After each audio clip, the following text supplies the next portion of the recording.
you figure that out. So let me talk about not magic for a second. You remember when we were kids and we would take a string and we would put it between our thumbs and our pinky and we would make Jacob's ladder and so on like that.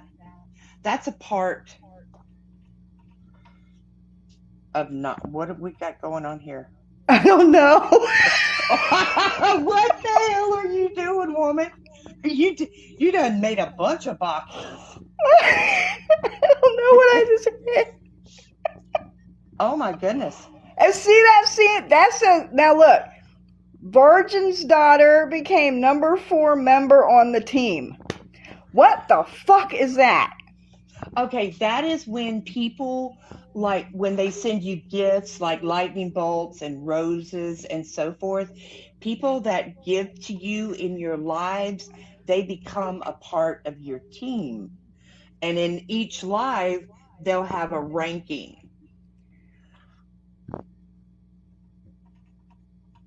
So, Okay. So people that gift me are on my team, yeah, and then they have a ranking yep. for the team. Yep, I'll tell you another thing that I learned too is when you make a moderator, they pretty much become a moderator for you for life. So that's a good thing. But Well, what if you so don't like them after a little while? You can't well remove then them? I think you got to block them, man. Got to block them.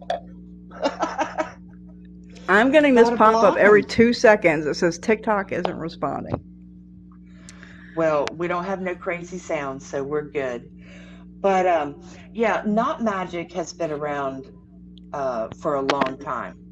Um, there are some books on Amazon. I can't tell you if they're good or not. What I know about not magic is what I've learned through the decades, but we've been doing it since we were kids, with the string and making Jacob's ladder. Um, Witch's ladders is also actually is a series of knots that you make as a form of protection.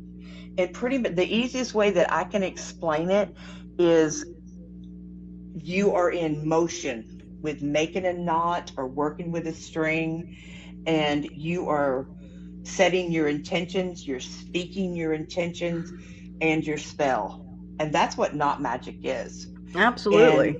it's very discreet because um, people that macrame, people that work with yarn, uh, they're doing knot magic. One of Cross the best, stitch. yep. One of the Mm-hmm. best. I have a blanket that my granny crocheted uh, over 50 years ago, and still to this day, when if I am sad or I'm heartbroken or there's something going on, I will put that Afghan on my lap and I'll just sit, and it brings me a lot of comfort and joy, and it's because of the love that she stitched in that Afghan.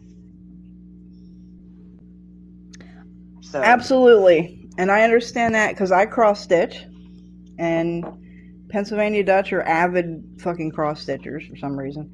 And yes, with every stitch, especially when we're doing something like a distal fink or a hex for like a home blessing or something like that, with every stitch in there, we're stitching our intent of what this creation is, what it's for, and what it's supposed to do. But also, we have a superstition that I don't think I ever covered on my channel pertaining to cross stitch that um, you cannot make a perfect cross stitch because only God is perfect. Only God doesn't make mistakes. So if you don't make a mistake in your cross stitch, you trap a piece of your soul in the project. And if you do a lot of projects, you lose a little piece of your soul every time. If you don't, we say you make a mistake so your soul can escape from all the energy and everything you put into the project cross stitch. But anyway, yeah, that's kind of not magic too. Yeah. And what Bonder talked about, like plait and braids. Listen, if you've ever had the opportunity to be in a room where a black woman is plaiting or braiding someone's hair, and you just sit there and she's going to start humming, and it is a very magical thing to watch, because you see the love and the protection, you know, that she is nodding into that person. You know, that's where, and a Absolutely. lot of people don't know, like Florida water, you know, I know who it was made by, I know where it was made by, but colognes and magic, how many times a mama would get the kids in the tub, get them bathed, and when you get them out of the tub, you put that cologne on that magical cologne on your hands, and you rub it on their little heads, and you bless them before you Yep. put them to bed. Yep. That's magic. That's Absolutely. magic. Yep. Absolutely. I wish this pop-up would quit popping up. I'm But sorry. welcome, Lunar Sorry. Dolphin Witch. Yeah, I mean, and a lot of people don't even know that there's more than Florida water. Oh yeah, They'd be Kanga. surprised. Like, Mm-hmm. And your Vencedor, yeah, and your ancestors will like certain Rompis Arguay. flavors. Oh, absolutely. This is a Quita Maldición. I have a cabinet full of so many different colognes. I make colognes. So, and what's funny you said about the ancestors, I think there's like 4 major brands of Kananga water like on the market, like that you can get at any Botanica or store or something. My ancestors didn't like any of them. They didn't like any of, and they were like, "You need to make your own. You need to make us one." And they literally told me what they wanted in it. So I did. I started making my own Kananga water, and it is amazing. And everyone that has bought it is like, "Oh my god, this is so much better than like the stuff, you know, that's like mass produced out here on the market." Like, it was completely tailored by my ancestors. It's really good. They give you permission to sell it. Oh yeah, yeah. They were like, And "You're gonna start making this." Yeah. are you selling it? Yes, ma'am. Okay, there you go. I make Yeah. Florida water too. And sell that. Yeah. Listen, when Mhm. spirit tells you make this, and they say share it, that's when your stuff is really blessed, and it gets out to the 4 corners. Sure does. Absolutely. But then you have them things where they're like, "No, this is ours. Like, you can't share this Yeah. with anybody." Hello, Keeper of Skulls. That is a cool name. Yeah, and I even have some stuff that I make where they make me package it in a certain way to where it's not the full potency of the thing that I've made. For I can see example, that.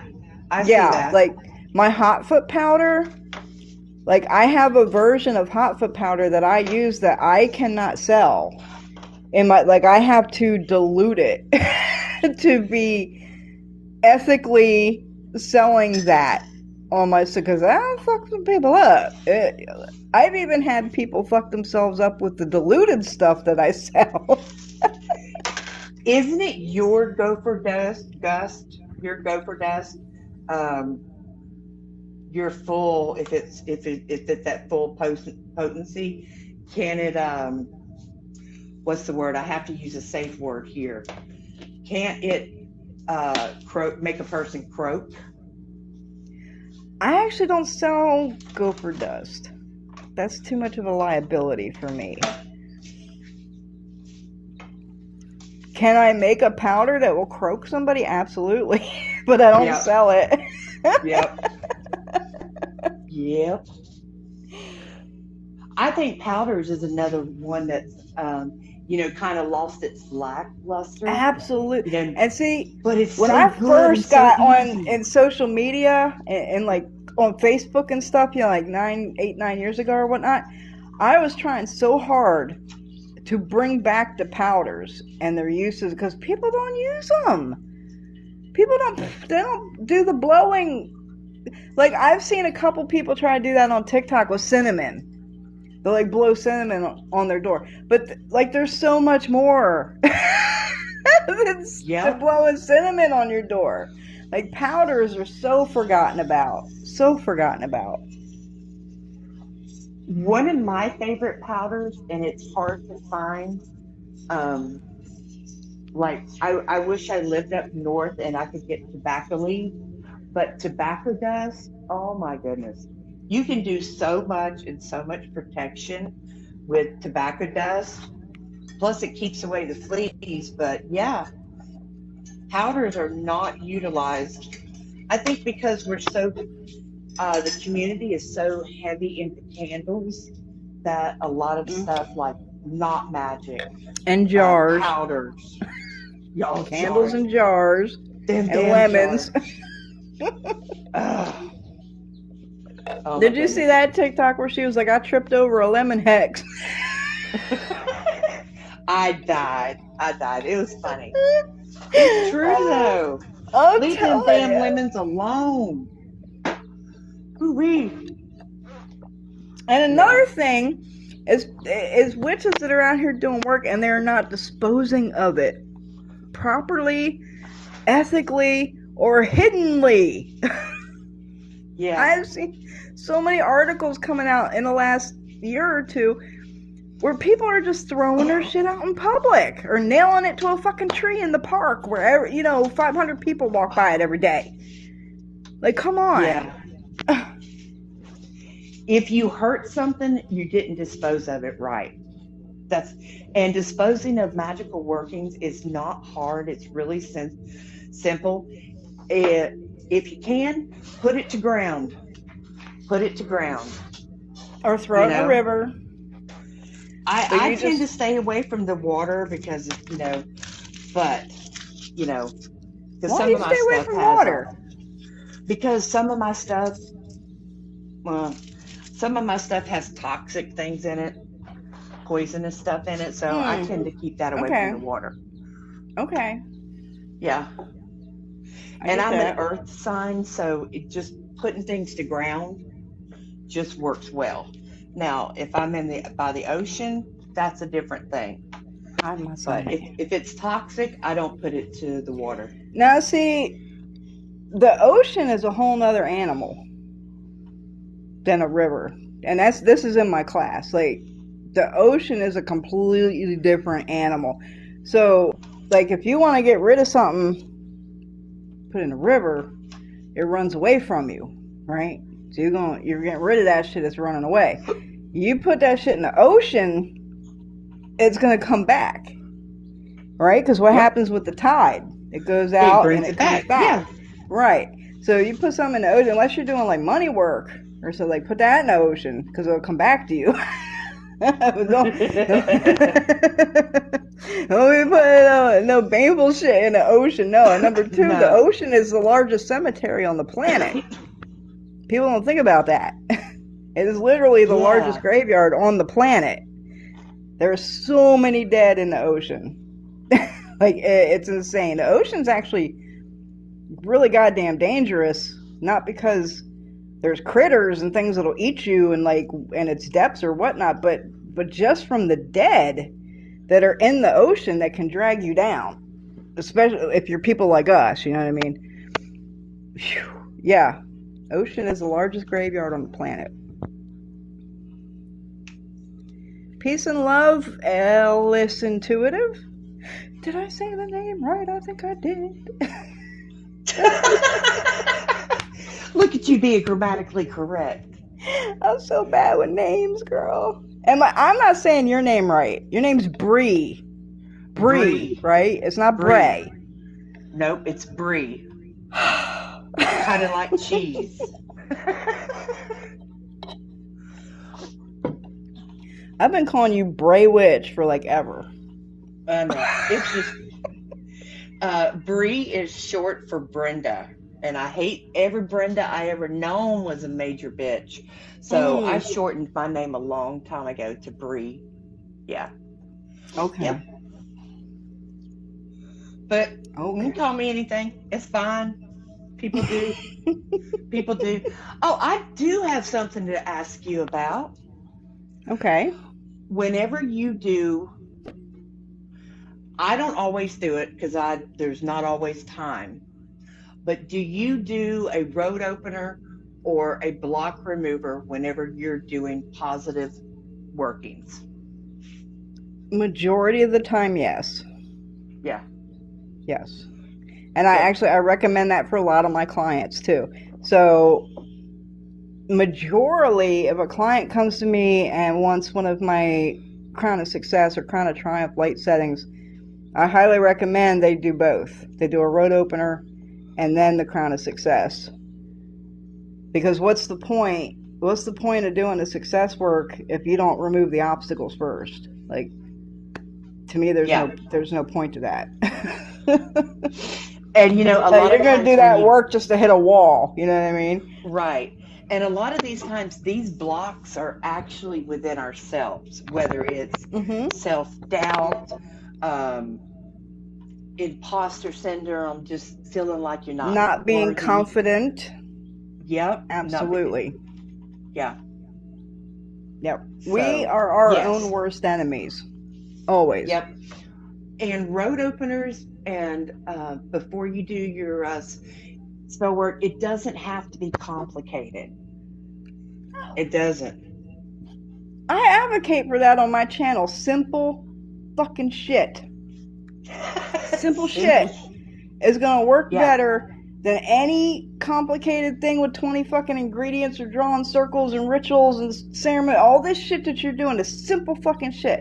That's why my whole channel, and I actually thought you was gonna put a lot of that in your book. I gave you free reign of my page with all that Woo-wee. information. I'm like, damn, she didn't put that in there. But simple. That's why if you look at my witch tricks, they're simple as fuck. Throw salt behind somebody when they walk out your door. Simple Mm-hmm. fucking, the simplest shit. Put somebody in your shoe. And I'll tell you what, that shit ain't never damn failed me one motherfucking time. Not one time. And anybody I know, any worker I know, you got an enemy, put them in your fucking shoe. Yep. Takes care of them every time.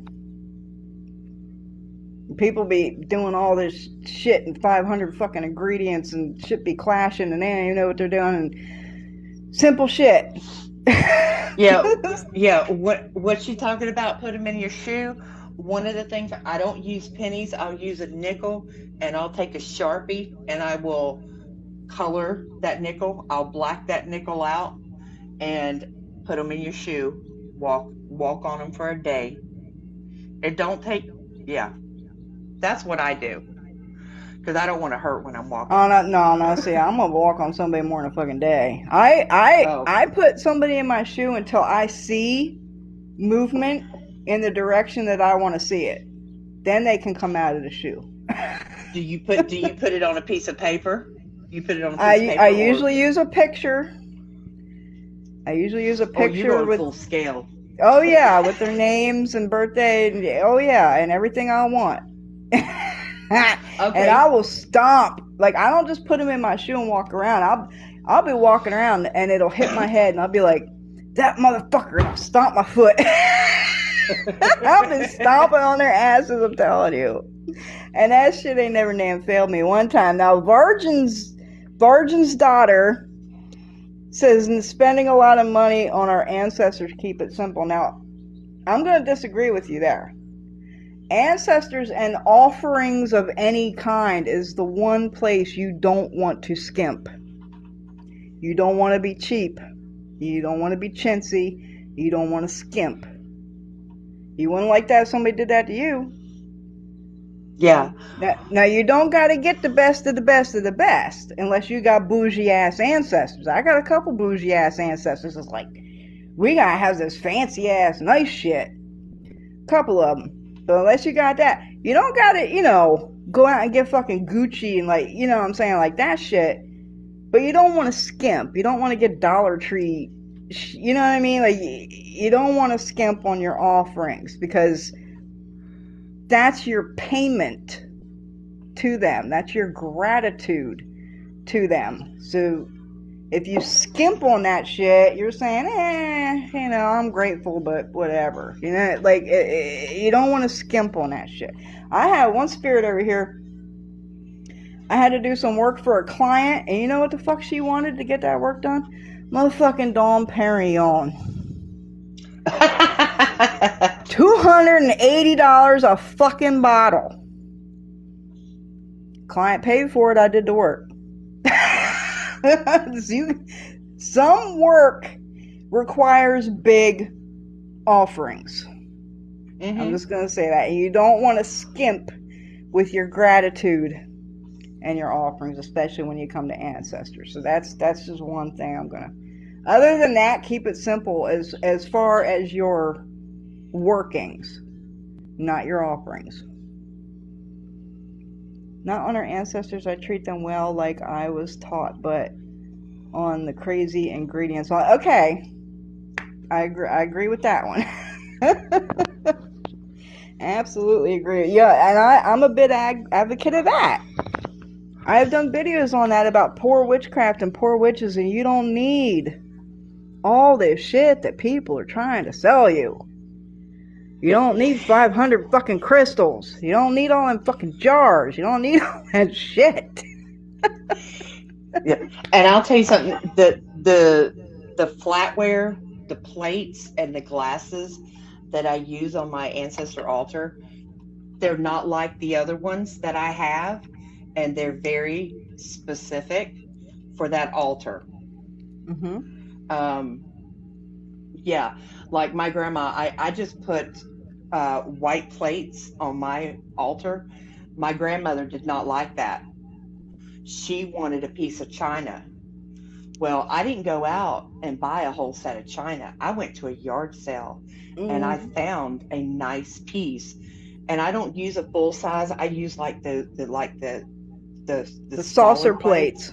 Mm-hmm. Yeah, and she loved that, and she was so good to me for months because of that, and I only use clear glasses on my altar.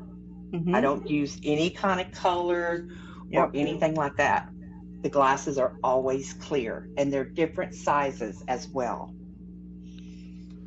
That's the way it should be, and they should pretty much be plain as far as the glass goes. Not only clear but plain. The stems on some of my glasses, like, they got a little crystal cut in them.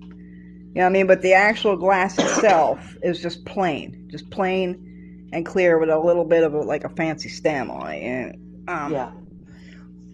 And once I give an offering or I put something for my ancestors on that altar, that's it. That's, if it's not... That's theirs. They ain't yours, and they ain't nobody else's. You can't use it. And nobody, and I've never had to tell anybody, but nobody ever touches it but me. So. Oh, they'll keep people away. Especially if they don't like something. Let me tell you a story.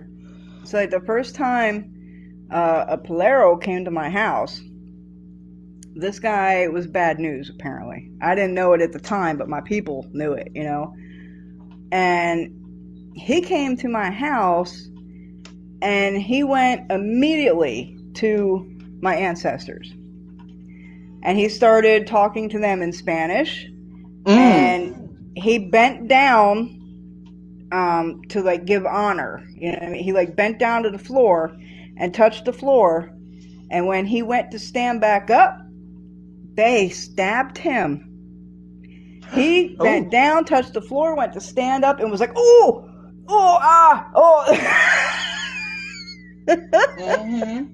They smacked the fuck out of him. Yes, they will absolutely keep people away, especially if they're no good for you. And that's the thing. An ancestor altar is a home, is a space for our people. And yeah, he probably didn't stay in your house very much longer after that, did he? Um, he actually did. Did He had a he? big ego, but he got Uh-oh. ran out by something else. And my ancestors didn't run him out, but something else ran him out, and he never came back. And I never heard from him again. What's that? Fuck around and find out. Telling you. I'm fucking telling you. Because he did some shady ass shit. And I called him on it. And yeah. Well, you know he, what? That brings up a good topic, and I want to ask you about when there are bad people in the community. What's your mm-hmm. thoughts on that? I have many, many thoughts on that. Um, I was kind of talking earlier because I actually had to cleanse my house today because somebody from TikTok sent a goddamn caca spirit over here. Uh-oh. Fucking with my shit, yeah. And I don't understand that. I have never thrown something at somebody on the internet because I have always been of the school, if I ain't bleeding, we ain't beefing. If we just had a little spat on the fucking internet or what this, what not, it doesn't affect me. It doesn't affect my life. It doesn't do anything. I'm not bleeding, you know? So I don't do shit like that. Usually my go-to is block, delete, ignore. But on some occasions, and I touched on this earlier, if there are people doing harm or putting out extremely harmful content, that's the only time I think that people need to step in and say something about it. And like I said earlier, for example, long ago, there was a meme going around on Facebook telling people to put saltpeter in their man's bath to keep him faithful. And also to put saltpeter in your shoes for protection. No. I went awful on that shit. That is gonna fuck somebody up. Like, seriously, for real. Gonna fuck somebody up. And then you got the ones that are like telling people to dissolve selenite in their water and drink it. You're gonna fucking kill somebody. Like,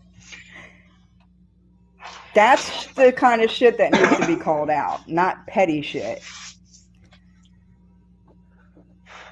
Well, we live in such a cancer culture society, and I've learned that the best way to call it out is to give correct information, because you could spend every day on TikTok and say, hey, this is not right and this is why. And then people are going to be crying, because you're gatekeeping.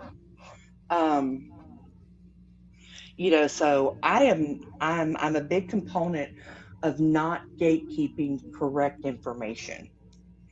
Right. Like, you know, like I've wanted to talk about chili peppers for a long time, and I just don't, because I think people are going to lose their mind. You know, I've wanted to talk about salt in our practice and how I think it's so overly used, Mm-hmm. um, I agree. that you know a lot of people don't realize they're null and void, Yep. and canceling a lot of their work They are by what they're completely screwing their work by putting salt all over it. right, Absolutely. and they're neutralizing it, and they don't realize it, and then they get discouraged because their stuff is not working. And if you want to know if your stuff is not working, if stuff's not happening, it's not working. Right. And your first go-to should always be, well, what did I do? It doesn't take 27 herbs to do a magical Mm-hmm. working. It doesn't take herbs at all to do a magical working. Mm-hmm. So I just try really hard to combat the misinformation with correct information, with what I know from my experience in my past. Then So I you and used I to are, do that. I used to do that years ago. But it's kind of just like beating a dead horse. Because number one, only so many people are going to see it. It's still going to be perpetuated, and it's. I just don't even bother. I don't bother correcting anybody anymore unless what they're doing is going to harm or unalive somebody. That's that's the only time I try to correct anybody anymore. Because the shit that grinds my gears is not only is the salt overused, rose petals, rosemary, and cinnamon sticks. and lavender. In everything. And lavender.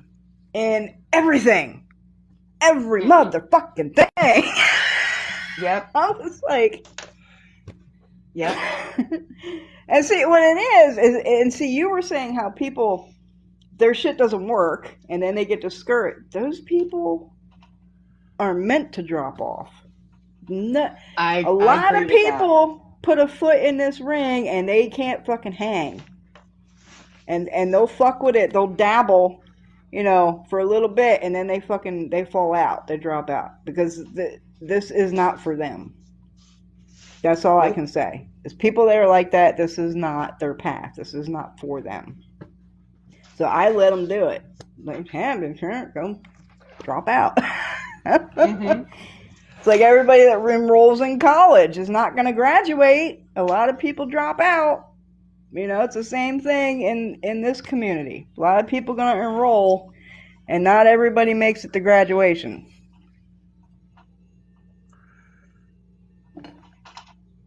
Well, I don't say nothing.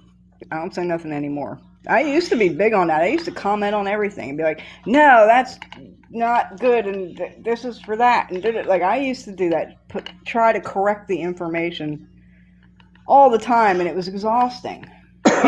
And it's like I said, like beating a dead horse. So, Well, there will probably come a time because I've been thinking, I've been solitary for so long.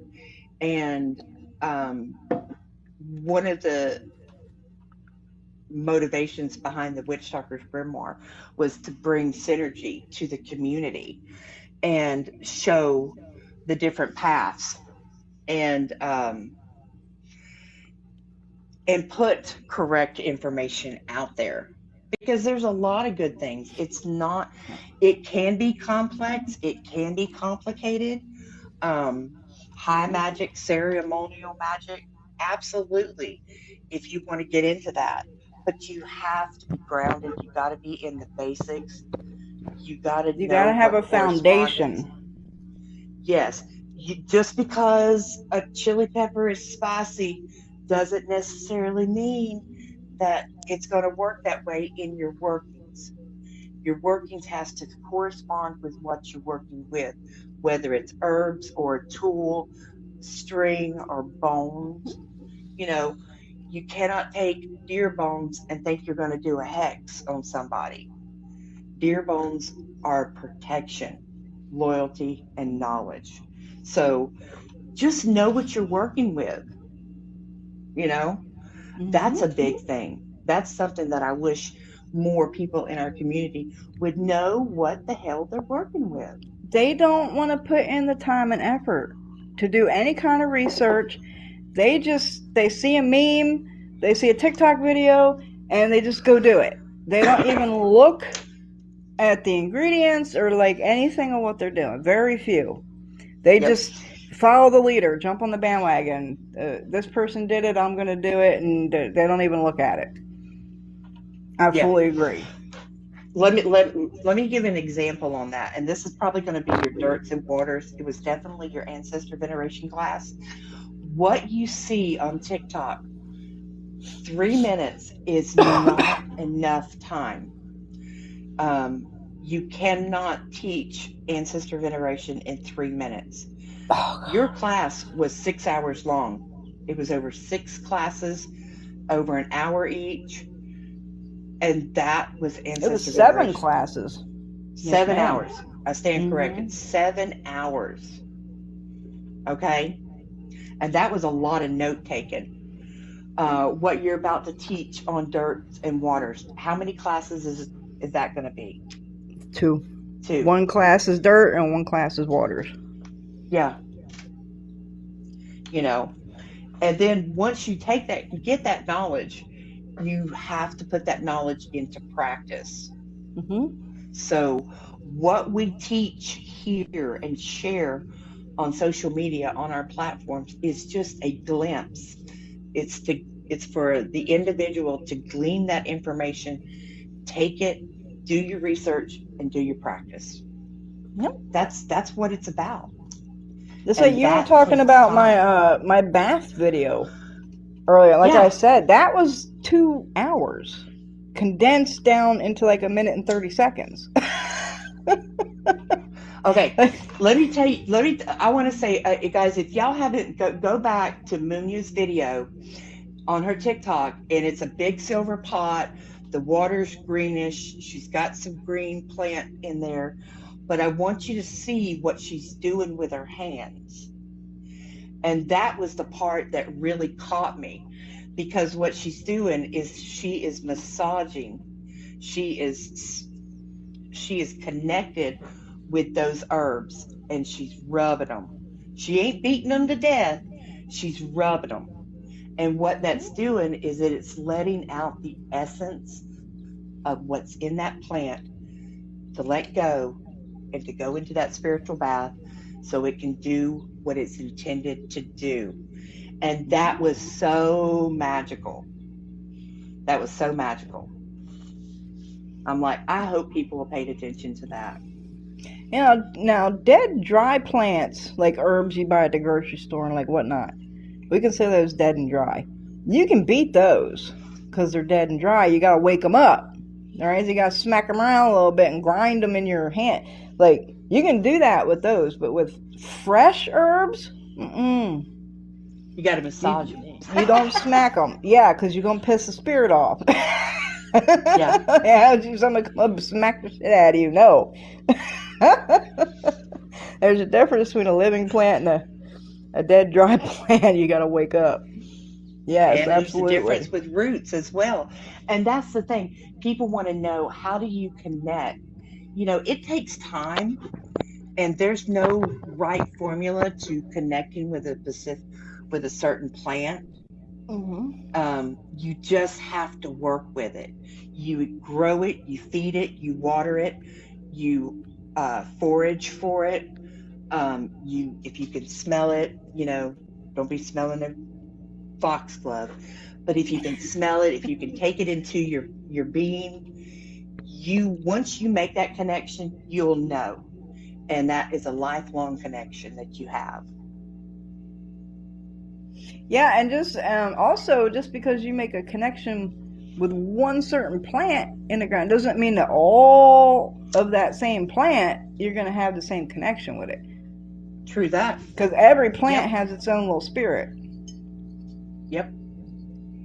There's like a collective, and then there's the individual, kind of like people. You got the collective of people where most people have kind of the same morals and kind of the same feelings about certain things, and then you have individuals who don't have those same morals and feel that way about certain things. They're not all going to be the same just because they're the same species of plant. That's true. Nightshade is one of them, and potatoes is in the nightshade family, by the way. Potatoes are life. Yep. These people be working with lemons. I'm working with potatoes. You can do so much work with potatoes. Yep. Girl, you can cure warts with potatoes. You can you can do so much work with potatoes. Yep. Fruits in general, you can cure an addiction with an apple. You can do all kind of shit. Yeah. Yep. The only tricky part of that is you actually have to obtain some of the substance that the person is addicted to. Oh. So if it's an illegal substance, you're going to go out on, you might get into some sketchy shit trying to get it, unless it's someone close to you and you can get it from like their stash or something. If you got to go out and get it, you might get into some sketchy shit. But you actually need a little bit of the substance that the person's addicted to for it to work. Now, here's an interesting thing. I was having this discussion with a friend of mine that's an Alosha priest, and he was like, what about Narcan? And I started thinking, and I'm like, dude, that is so smart. And he was like, yeah, because it's like over the counter now in a whole bunch of places. You could just go, or you can order a Narcan kit or just go get one. And we actually went back and forth on that for a minute on could you cure an addiction with Narcan, and we wound up sitting on I think you fucking can. I think that would be a good tool for people to consider if they're dealing with addictions and stuff for people. I mean, actually, it wouldn't work on alcohol, or something like that, but certain drugs and stuff we landed on, we think it could fucking do the job. Huh. Because we have a mutual client whose daughter... It's not illegal to... Right. That's what we were talking about, because her daughter is addicted to fentanyl. And I was talking to him about doing the apple, and I was like, well, here's the thing. One of us needs to go out and obtain some fucking fentanyl. And we were both like, do you want to do it? No. Do you want to do it? No. And then he was like, what about fucking Narcan? And I was like, dude. Fuck yeah. Fuck yeah. I don't even know where you would get Narcan. You get it. I don't know. Well, I know you get it at the pharmacy. Now it's over the counter. And here in Mississippi, yeah, they might have a program there in Florida, because I know it's rampant there like it is here. If you Google it, I know there's a program here in Mississippi where you can like call this 1888 number or whatever and give them your address and request a Narcan kit, and they will mail it to you. Do you think that is something that Spirit is pushing you towards, is to help people with addictions? Because for the last 5 years, everybody that comes to me, it's all for baneful workings. I very rarely get stuff for positive workings. Very rarely. Well, that might be your thing, because Spirit does not allow me to do baneful workings very often. Like, it is the rare occurrence where they will give the okay to do a baneful working for a client, or even myself. Well, is that a part of your religion, or is that straight up Spirit? That's just straight up Spirit. Well, I'll tell you a little something about me, and I don't know what it is, because I used to think it was the fact that I am in traditions that deal with the dead. Like, that's what I do. I work with the dead. I deal with the dead. That's my thing. But I've kind of always been that way. When I was a child, I lived on the Appalachian Trail, and literally my backyard was a graveyard. Like, there was like a little tree line, and there was a graveyard, like right behind my house. And I used to sneak out of my house, and I would go sleep in the fucking graveyard. And I was little, and I would do that shit. Like, I've always had this connection with the dead, and I felt so safe in the fucking graveyard. My house was haunted as fuck because I'm right next to the goddamn graveyard. So I would go to the graveyard, and there was a couple of stones where I connected with the spirit, and I would sleep with them because they protected me and made me feel safe. But anyway, that was a roundabout way to say that I learned from a very young age. Actually, the very first work I ever did was a baneful work. I was 9 years old. That when I do baneful work on people, there is a very high possibility that they're going to die. Even if that's not my intent. Even if that's nowhere near what I want to happen, or I think should happen, or I think is fair, there's a good possibility that they're going to die. So I'm not. There you go. That committed. is why. Yeah. That is why you don't do a lot of baneful workings. Is for, and that not every practitioner does certain things because just for that very thing, And when you've got spirit backing you up and your ancestors are backing you up, your work is going to hit harder, it's going to hit faster, and there's no moral high ground for them. If you ask them to assist you in workings, unless it's a detriment to the practitioner, they're going to help you, and it's going to hit. So as long as it's balance and justice, you're good to go. Yeah. You're good. As long as they give permission and say this is justified, you're good to go. So let me tell you a story about this is playing off of your being in the graveyard. I live in Florida, and just about everything grows in Florida with the exception of apples and so forth. In all the places that I've ever lived, out in the country, wherever I've lived, and still to this day, if it is toxic or poisonous, it does not grow where I live. And that is spirit looking out for me. So I wouldn't unintentionally poison myself or, help other people croak. So I had to learn early on in my practice for justice and balance. I had to learn how to work with herbs that were not toxic or poisonous. So, guys, if you're ever wondering, can you do baneful magic with non-toxic or poisonous herbs and plants and roots? Yes, you can. Absolutely. Yeah. One of my favorites is chicory. I absolutely love chicory. Love chicory. I love it. If you want to blind your target, if you want them not to see you, if you want it to manifest fast as a motherfucker, use chicory. Not the granulated. Don't get the kind that you can make coffee with. Get chicory root. It is a staple in my apothecary. It is a must-have.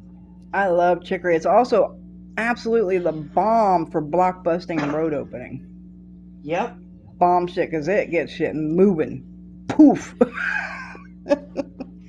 Here's another fun thing, too. If you're a witch and you have property and you're out in nature a lot of times, plants that you need will start growing on your property out of nowhere.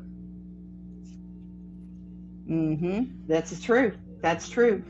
Things 100% will come to you. Yep. I had this one plant. It's called Sako, and I was using it a lot for a certain thing that I needed to keep control of. It's an herb that was helping me to keep this thing to where I could handle it. And I was having to buy a Sako like every month because it had to be fresh. Once it dried out, I had to get new, fresh Sako. And the very next year, my entire courtyard out here was full of fucking Sako. There was no grass. There was no weeds. It is all Sako. And I was like, I know this shit was not here. I know it wasn't. Yep. And and it's not that I threw plants out there and it's seeded. I never put plants out there. Like, yeah. Spirit brought the birds that brought the seed. Absolutely. Nature will provide you what you need in your works. Absolutely. Yep. I rescued a banana palm from the dumpster where I live. I put that sucker in the ground, I blessed it, and she is doing so good. And I know that there's a purpose for that banana palm. Banana leaves are fucking amazing. Well, at least in the traditions. In the ATRs, we use banana leaves a lot for a lot of different things. Yep. But yeah, Spirit will bring you what you need. And it'll bring you something, and you'll be like, what am I going to do with this? Just sit on it. Hold on, because the situation put it up, because when you need it, you're going to know it, and it's going to jump out at you, and it's going to be there. Yep. Absolutely. I have an entire deep freezer out here full of nothing but animals. All kinds of animals and skulls and parts and stuff that I find all over the place. I have a whole freezer full, so when I need something, it's there. Oh yeah, I got a windowsill full of chicken bones. Speaking of blinding, someone was asking about blinding earlier, and it just dawned on me when I was talking about the animals. Moles are excellent. Yeah, because they ain't got no eyes. Moles are excellent to use and work for blinding people, and they're obviously moles. They're good to spy, I guess is the word I want to use, to infiltrate places where you kind of want to be a fly on the wall or something. Use a mole. I had somebody send me deer scat, deer poop. And I have a mother-in-law's tongue plant, which I absolutely love using mother-in-law's tongue as a ward. And so I have it in a pot. And I'm like, what am I going to do with this deer scat? Well, I took that mother-in-law's potted plant, and I used some Norse runes that were on deer antlers, and I used that deer scat, and that's been one of the absolute best wards that I've had in a while. So, if it comes to you, there's a purpose. Absolutely. And talking about plants and wards and stuff, we have a saying down here in the South, you probably heard it, that you tell people to go to hell in such a way that they look forward to the trip, because everybody's so kind and nice to your face and sweet down here, right? Bless your heart, all that shit. I like if I'm gonna hex somebody up, I like to do it in the kindest way I can, to where they wouldn't even suspect it. Like, for example, send somebody a card. Send them, like a thank you card or a congratulations card or something, and powder that motherfucking card. Have it be disguised as something sweet and nice, and powder that fucking shit. Gift people plants where you planted hexes in the dirt under that fucking plant. They'll think it's a beautiful gift. Oh, what a lovely gift. And they'll keep it in their home, and they'll feed it and keep it alive, and it's growing this fucking hex in the dirt. Hold on. Where's my Post-it note? Hold on. I never thought of that. Do you know how many plants I've gifted to people? I'm writing that one down. Oh my goodness. Woo-wee. Yes. I got that. And what I always would use was an aloe plant, because aloe plants, they have them little babies all the time. Or spider plants are a good one too. They produce them little they produce them little babies all the damn time, and I just replant them, put a little hex in there, and give it to somebody. Here you go. Present for you. Enjoy. Love you. That's how we do shit in Mississippi in the South. You tell people to go to hell in such a way that they look forward to the trip. You do it with kindness and a smile on your face. There's that Southern charm. I'm telling you, and I only lived here 4 years. I remember when you moved to Mississippi. I remember when you announced it on YouTube. That's how long I've been following you. I've been here 2019. Girl, and I'm telling you, talk about, and how you know your shit is working, your spirit's got your back, and shit is manifested in your favor is synchronicity. That's something that not a lot of people talk about, is synchronicity. When the universe and spirit is lined up for you, the synchronicity is unfucking believable. Mm-hmm. We bought this house literally 1 month before COVID popped off. Yeah. Yep.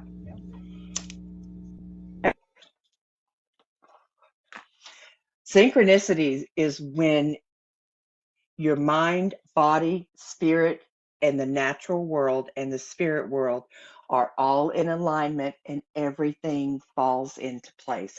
That is what synchronicity is. And how you get to it is you stay grounded and you pay attention, because your ancestors and your guides will lead you.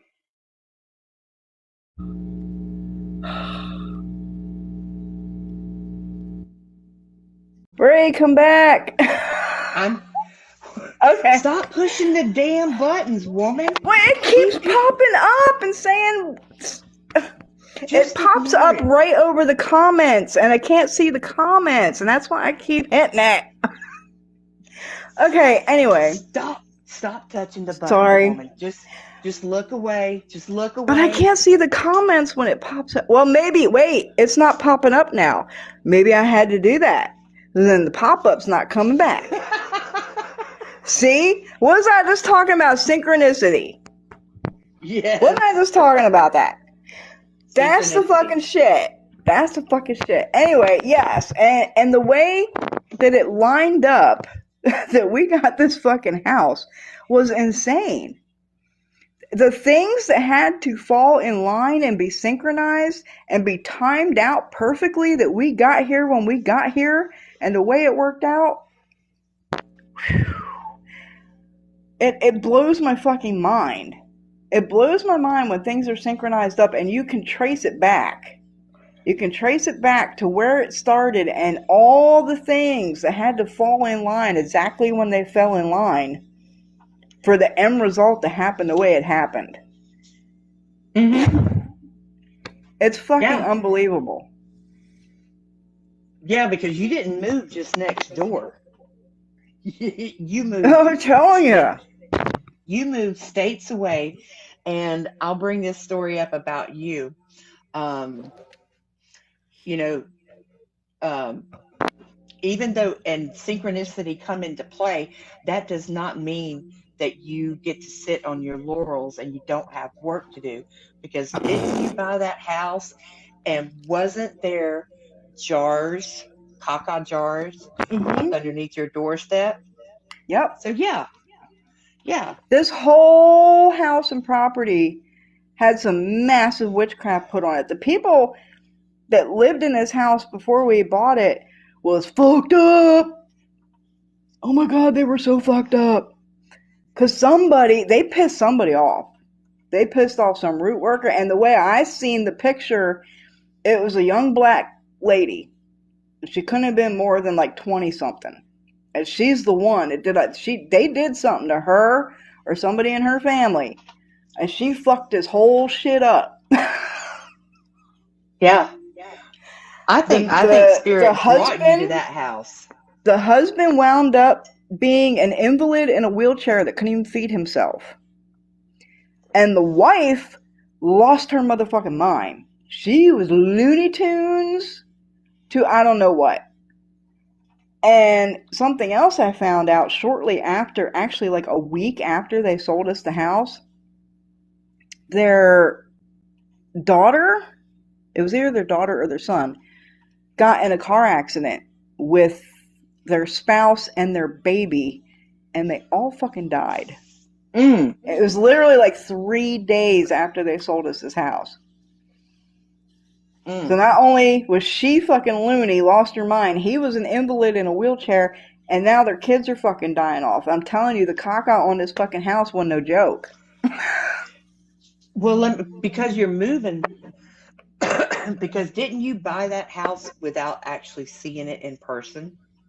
No, we did see it one time, but it was brief. Did you cleanse the house before you brought your stuff in? Yes. I packed a separate bag. Yeah. Because I knew I had to clean it before I came in. While they were like backing up the moving truck and starting to unload boxes, I was in here with my separate bag, like smoking the fuck and cleaning and yeah, I was cleansing it as they were like unloading the moving truck. So you can tell me if I'm wrong, but I think Spirit brought you to that land. It brought you to that house to bring back the balance, to, I don't want to, whether it's to undo, not necessarily to undo the work, but to let that work go, because some people don't realize spirit work can last for decades. Absolutely. It can last for decades. When it is spirit fueled, workings can last for generations. So, and I'll tell you another why this was the perfect place, which was a positive and a negative. It was a negative at first. There's a creek that runs under my fucking house. There's moving water that runs under my house, which is so fucking powerful. Like, but the dead live in the rivers and the moving water. So not only, it's like a magic carpet. It's a magic carpet for spirit and all kinds of energy that flows under my house. So I had my first 3 months here. I had to really tweak. I had to build a lot of things to direct the kinds of energies and tweak the stream that runs under my house. Like I had to tweak it in certain ways and do a lot of fucking shit. I've had to bury shit at the mouth of it down there. I've had to do a lot of shit to control that energy that's running under my house, but it's a high positive now that it's under control.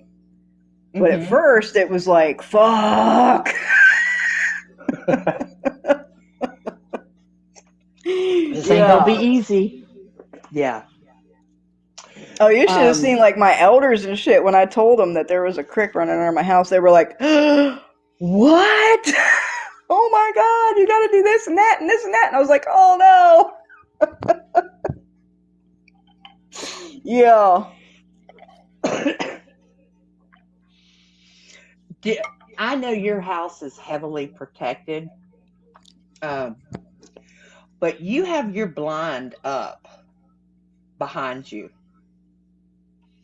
But I have stained glass. That's all stained glass there. Yeah, but I've been watching that glass behind you. Oh, you seen shit? Oh yeah, I've seen shit. And since I've been talking to you, my eyes have been watering, and I'm like, is her people checking on me? No, yeah, I am getting hot, and it's like, your people are like, they're coming in checking on me, like, is this good for us to be talking? So, but yeah. They also want to make sure that we don't say something we shouldn't say. I get smacked up a lot, and they're like, don't say that, shut up. Don't talk about that. That's a lot of it. when that happens to me, my words won't come out right, and I'll sound plumb silly, and it's just their way of saying no. Because sometimes we can push past what spirit is telling us, but that's when we fuck up. That's Hmm. when we make mistakes. I make mistakes. Or we say You things that are know, like secret, and we shouldn't be talking about that shit. Yeah. and why we shouldn't be talking about it is sometimes it's because it's specifically for us, and it's not for the populace. It's not going to benefit others. It See, can that's mess other another people thing. up. When people are putting out all these videos with spell work and this and that and this and that, people don't understand, and they're just copying it blindly. Number one, without looking at the ingredients or what it does or like anything else. What one spell isn't gonna work for everybody. It's Nope. not. It's not gonna work for everybody across the board. Number one, if it does work for a bunch of different people, it's gonna manifest differently. For each Yep. fucking person that does that spell, it's gonna manifest differently, or it's not gonna work because our personal shit is what works for us. That's what works for us. What works for me. What works for me might not work for you, and what works for you might not work for me. That's, that's where your personal shit comes in. You ain't supposed to share that shit. You ain't. You ain't supposed to share that shit. I think some Mm-mm. of it, the basics of what we're doing, uh, we're supposed to share. But yes, is there personal things that we should not share? Yes. Um, and I'm not a big component of one and done. A lot of times when I have a goal that I need to reach, it's going to require multiple spell work over a Well, period not of even time. multiple, but just continuation. Yeah. Like I've done stuff. I gotta keep it going for a fucking month. Like the same fucking thing. Gotta keep it going. Gotta keep it going. Gotta keep it not multiple different things, but like just one thing. Just work that shit for till you see fucking manifestation. Yeah, What do you think about money bowls? they're all right. Yeah. Cultures. I mean, lots of cultures use. I know Chinese people. They always got that shit by. You go to a fast food By the Chinese door. place, you see that bowl on the door with the orange and the incense and the rice, and that's a money bowl. That's to pull prosperity into their business. Like, yeah. Now, what I don't like is a money jar. I don't like a money Yeah. With jar. no, You want a money no, bowl? That's good. because you're containing. Jars are Right. for containment. I like money altars. I like money altars um, by my front door to Hmm. keep money flowing. Um, I do have a money bowl on my altar. If I put money, cash, coins, and I keep feeding that money bowl, Hmm. once it gets full, I take that money. I ask Spirit, what you want? I either Yep. buy offerings for my ancestors for it, or I donate it to a person in need. I never take that money and use it for my personal gain. I put it out there, and it Yep. comes back. It comes That's back. the way it's supposed to be. And in traditions, you're supposed to do it that way as well, but a lot of priests don't. But if somebody comes for a cleaning, for a reading, for a work, we call it a derecho, which is what you pay for that work that you just did. You give that to the spirit. Hmm. Whatever they pay for that, you put it with that pot or that sopera or whatever you're doing the work with. That money goes to that spirit. And then later you can be like, oh, you want some rum, you want some cigars, you want some this, want some that, and then you take that money and you spend it on them because they can't spend the fucking money, but you gotta buy them shit. Yes, that's the way it's supposed to be done. But people, that's why people do a lot of their shit don't fucking work, man. They don't have the right mindset, and they're not doing this shit correctly. And along the lines of things that we shouldn't be telling people, I wouldn't be giving out money work to people. I wouldn't be telling people how I do money work, because you know what happens, or protection work, or anything like that, because you know what happens when you put that stuff out there, people can pick it apart. Now they know how you do money work. They know how you put your money bowl together. They know what protection you have on your fucking door, and what jar you got sitting over here, and da-da-da, and what's in it, and da-da-da-da. And they can pick that shit apart and fuck your ass up. They can ruin your prosperity by seeing what you put in your money bowl, how to make it, they can undo it. That's why I'm a big proponent. You don't put your fucking shit out there. Because whatever is done can be undone by somebody else when they know how to do it.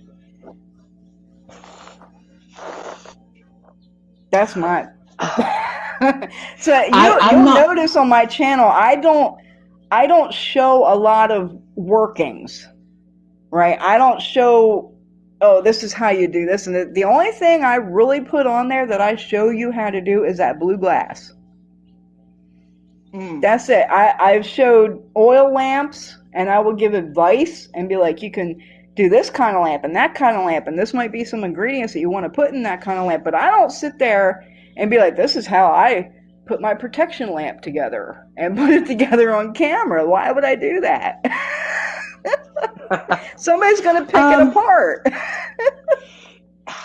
Oh, that already happens. And I'm not saying that you're wrong, because I'm not disagreeing with you.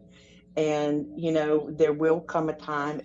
Well, the time is already here, because there are people out there, picking me apart now. And that's okay. That's okay. They're eventually going to fall off. They're going to be their own undoing, or, my spirit's weird. I'm going to take care of it. But I think that, I think I've only shared one of my workings on video, and it was a protection during that whole Pastor Greg Locke thing. And I did a protection on the witches in that area, and I showed that workings, like a 30-second video.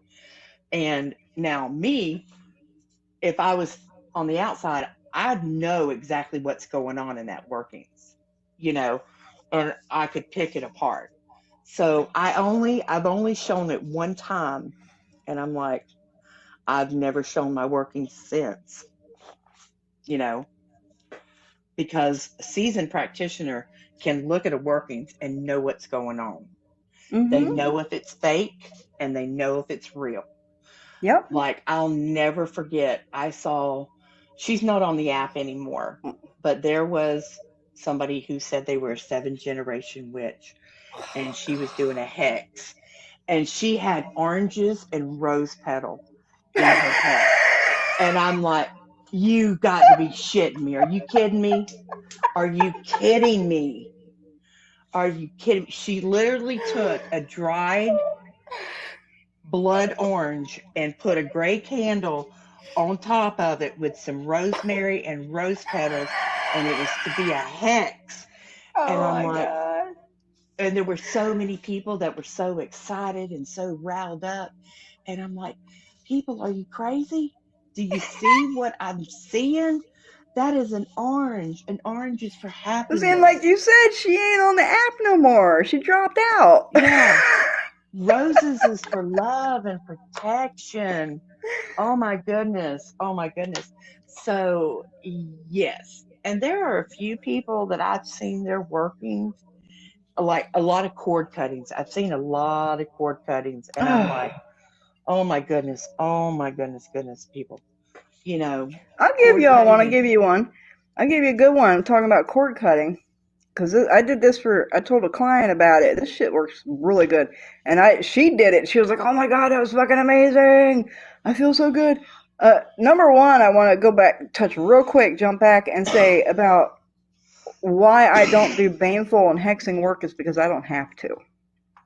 Number one, because people are probably going to die. And number two, I don't have to. I don't have to lift a finger. I don't have to tell my people to do anything. They got my back. They're going to take care, even if I'm not even aware of shit going on. I hear later down the grapevine of shit that's going on. I was like, man, like my people did that shit? Okay.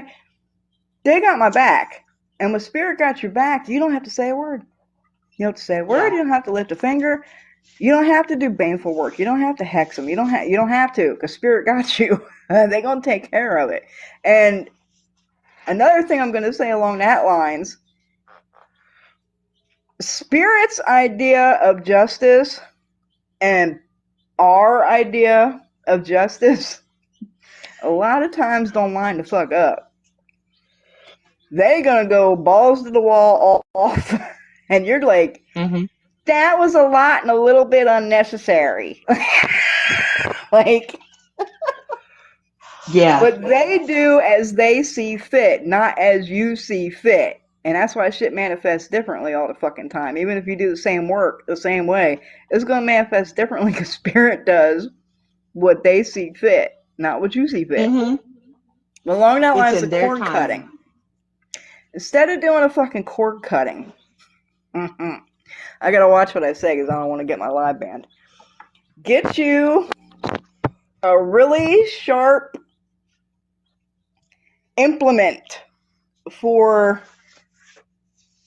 things, and take that and you bless it, you pray over it, you tell it you want it to remove any attachments, any cords, any cut them, slice them, cut them off. You take that thing and you scrape it down. Don't cut yourself, but you scrape that edge along your body the whole way, head to toe, all the way down, and that's gonna scrape and cut everything off of you, all them cords, all them ties, all that shit. Do that instead of a cord cutting. Yeah. Much more effective. Instead of a candle spell. Actually, cut the fucking cords. Like, literally, cut them. So, by taking that sharp thingy and running it down your arms, what you're doing is you're cutting that energetic tie. You're cutting that psychic tie. When people send you bad mojo, when they send you evil eye, when they call your name in a negative way, when they call your given name in a negative way, what they're doing is they're psychically attaching themselves to you, and you have to cut that off of you. You have to release that off of you. You can do that with the way that she said. You can do it in a spiritual bath, in a smoke cleanse. There's so many ways to break that vampiric, parasitic. You can also go out in the yard and get a big handful of fucking leaves and branches and shit and just beat the fuck out of yourself with it. Beat it off, break it. Do you know how much shit we get done in the traditions just by beating with fucking plants and shit? Beat that shit off of you. Mullein, mugwort, rosemary, cedar. Not the sticky kind of cedar, but because that hurts. But cedar, like the soft cedar that you get in cemeteries. If you see a cemetery, and most cemeteries do have cedar trees in them, and you got permission, take you a branch of that. And she's right. Beat your shoulders, beat your back, yourself, beat your arms. The last thing that you beat and is the bottom of your feet. Yep. Always do the bottom of your feet. And you got to make sure you do both sides. You got to do palm, back, and front. You got to do the both sides of everything. Bottom of your feet last. Absolutely. I'm going to make you jealous here in a second. Guess what I got? Hold on. Once you get done beating yourself and your doorways, take that branch, take that bundle, and take it to the back corner, east or west, and just put it on the ground. Give it back to the ground. The ground will take that negative energy. It will take it back. Don't leave that bundle in your house. Oh, no. In fact, I would go so far as to say dispose of it off your property. Put it out in the woods somewhere or something, like not on your land. Unless you give it to a tree. If you actually give it to a tree, the tree will absorb and, yes, take all that away. But still, I just don't like that shit on my property. If I'm cleansing anything, if I got negative shit, it's going off my property. I don't want it on my property. So what did you say you had? You were gonna make me jealous? What you got? Talking about cedar in the cemetery. Yeah, you know we get a lot of tornadoes and storms and like nasty shit down here. Well, you do too. There's like a cemetery right around the corner here. I got lightning struck cedar cemetery wood. Oh. You just mean. A fucking lightning struck that goddamn tree and took it out. Girl, I went to the store and I drove past that cemetery and I was like, oh, no fucking way. Lightning struck cedar cemetery wood. Yes, ma'am. Mm-hmm. Yep. And that is a piece that you can use over and over and over again in workings. Yep. Things like that you can't buy. Mm-hmm. Well, you can if somebody sells it. If somebody would have happened to gather a whole bunch of it and is selling little pieces of it, you might be able to buy it. Okay. I'm going to have to check your website.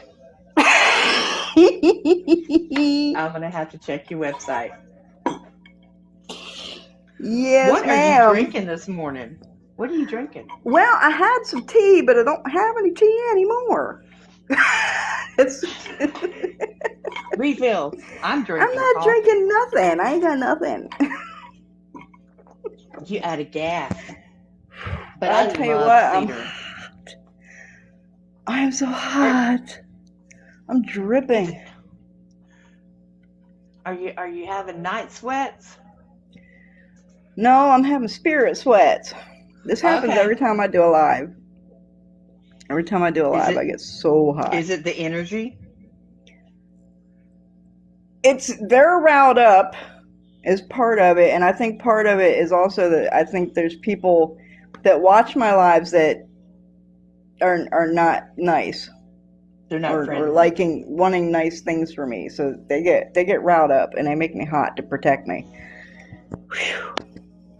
They're hugging you. Hot.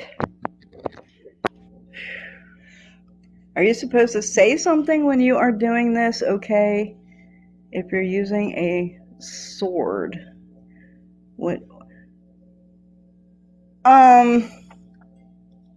I mean, personally, I wouldn't use. I mean, you can use a sword if you want to use a sword, but I would highly recommend if you do that you get rid of that object when you're done. So as long as it's not one you're attached to very much.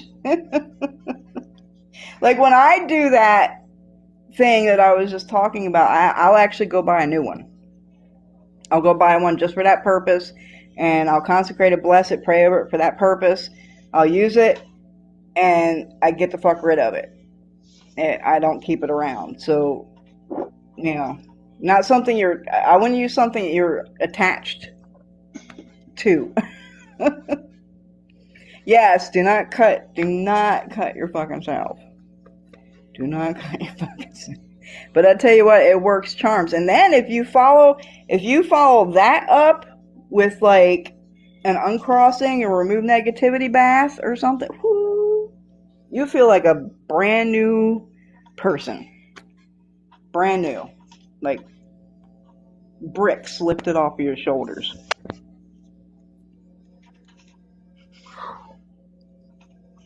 Speaking of bricks.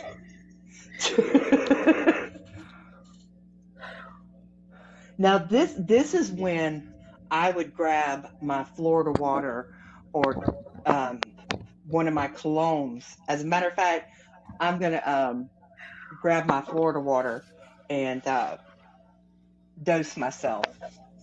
I'm gonna grab. I need a fucking fan, is what I need.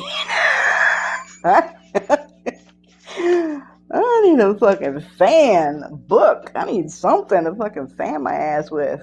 See, I'm used to this though. Like it's a given. It's gonna fucking happen. Let me grab a book though.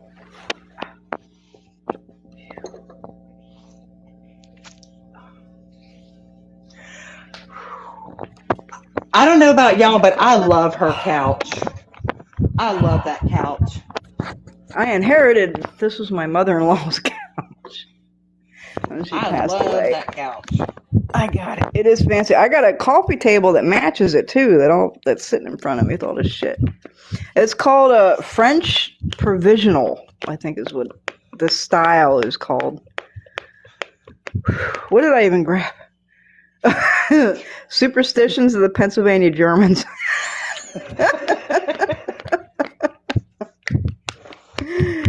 Ooh, Lord, that's better. I need this shit. Fuck. I think you look at all that hair you got. My hair was so much longer than this when I had my dreads, but I took them out. I lost about at least 10 to 12 inches of hair. Like my hair was like past my butt when I had dreads. That had to be a chore taking those dreads out. Oh my God, it took 9 days. Holy crap. With two of us working on it for 9 days. Yes, ma'am, it was awful. And I bribed my husband into helping me. It was my birthday present last year. He was like, what do you want for your birthday? I was like, I want you to help me brush my dreads out. Oh, woman. He hated me. He's so mad. Oh, he was mad. But he did it. He kept his word. That's another thing is the love work.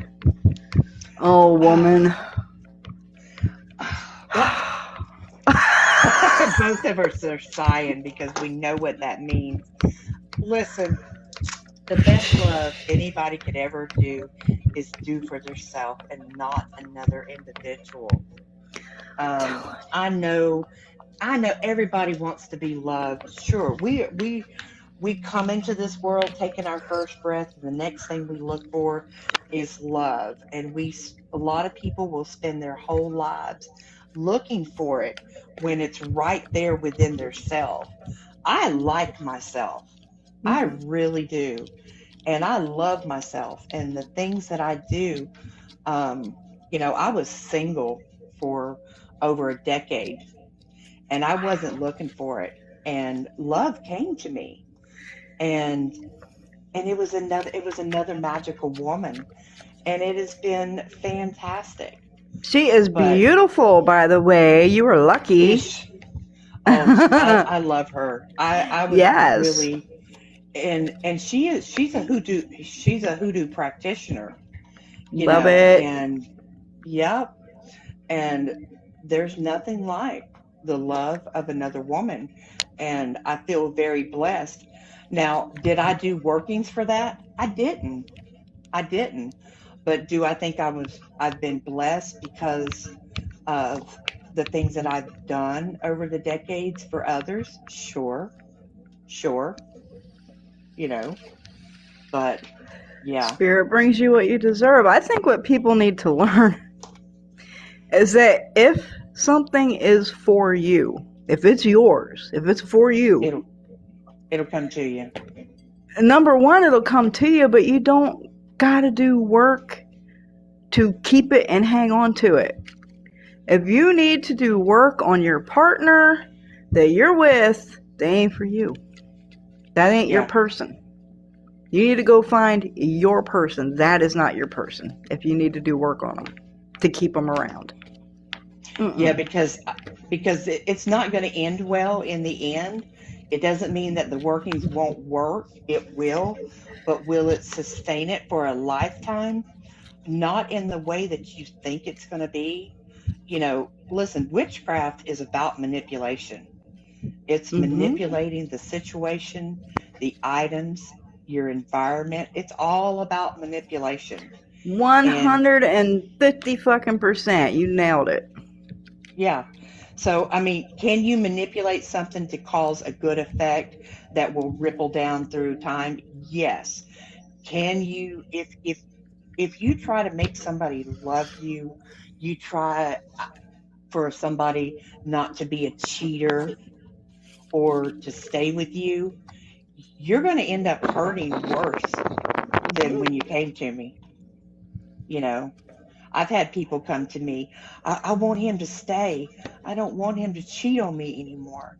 I'm like, listen, I can do this, but this is going to hurt. You're going to hurt. Not And only is it gonna hurt, but people be doing the most out here. Like, I'm gonna do a love spell in the graveyard. Like, people are doing the most out here, and what they don't realize, there's an old Twilight episode, and I know you're at least as old as me. There's an old Twilight episode where this old man was selling tinctures and stuff, right? Like magic potions and whatnot.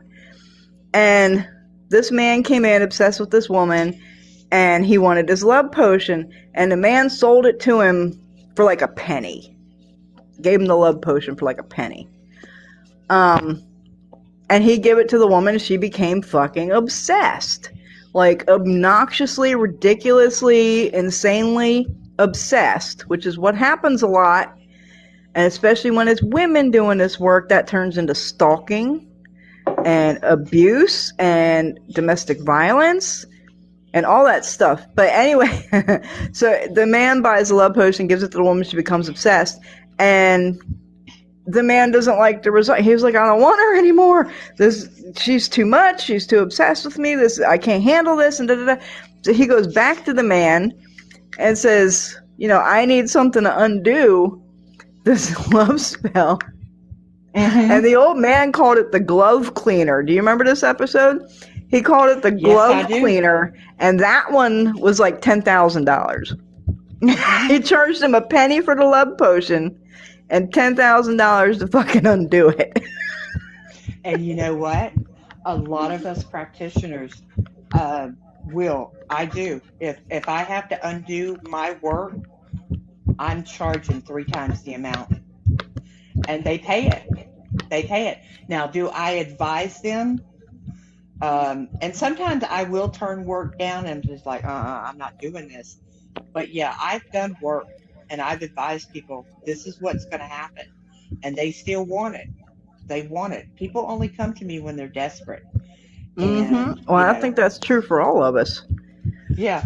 Desperate people seeking, yes. And that's one of the reasons why I don't do unaliving work, is because I can't undo that. I can't undo that. So, but you brought up something that I've been wanting to talk about, where I did a love spell in a graveyard.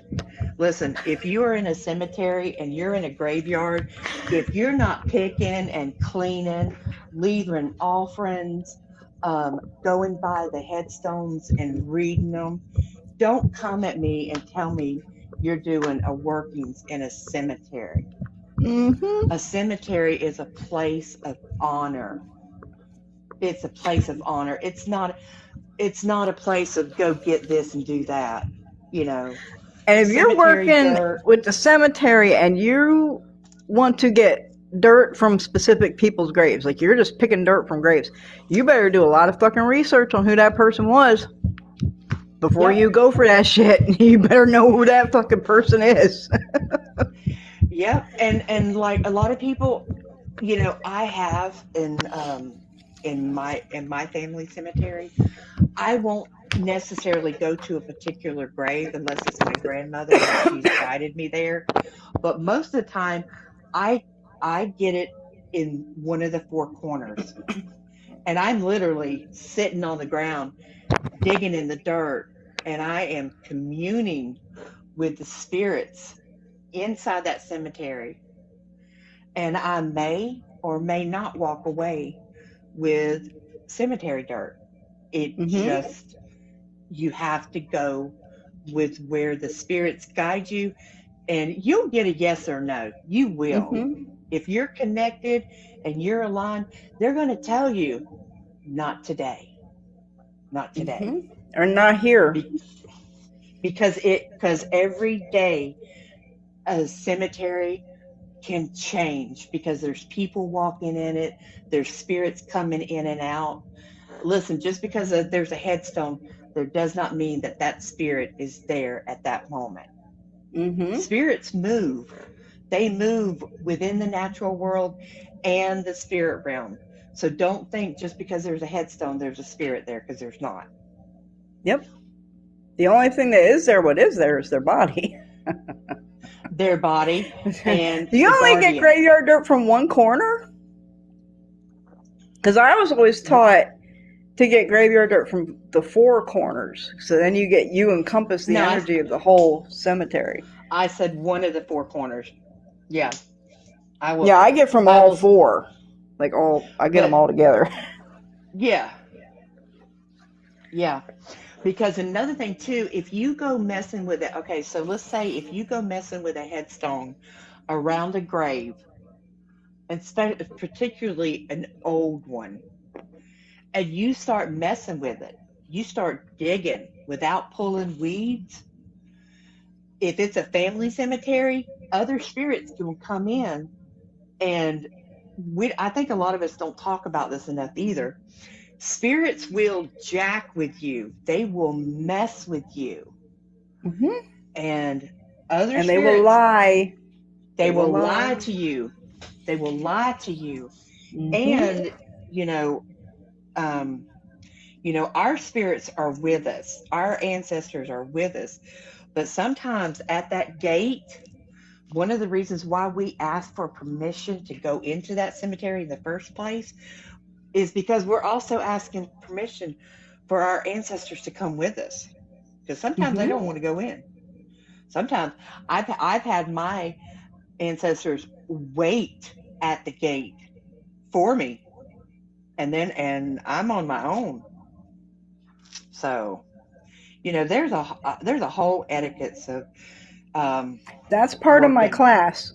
I do an entire graveyard etiquette to collect graveyard dirt in that class. How to do it from a certain grave, how to enter, how to exit, what offerings. It's a big chunk of the class is graveyard dirt. Yep. If you cannot walk backwards, if you drive into a cemetery, I actually highly recommend that you park outside the cemetery and you go to the gate. Even if there's not a gate there, trust me, there's a gate there. Mm-hmm. There's always a gate there. And it's almost like walking across the ley line. And you stand there and you ask the keeper, you ask the guardian of that cemetery, the gatekeeper, may I enter in? And you got to tell them why you want to enter in too. This is my purpose. This is what I'm doing. Do I have permission to come in and do this? Yeah. Yep.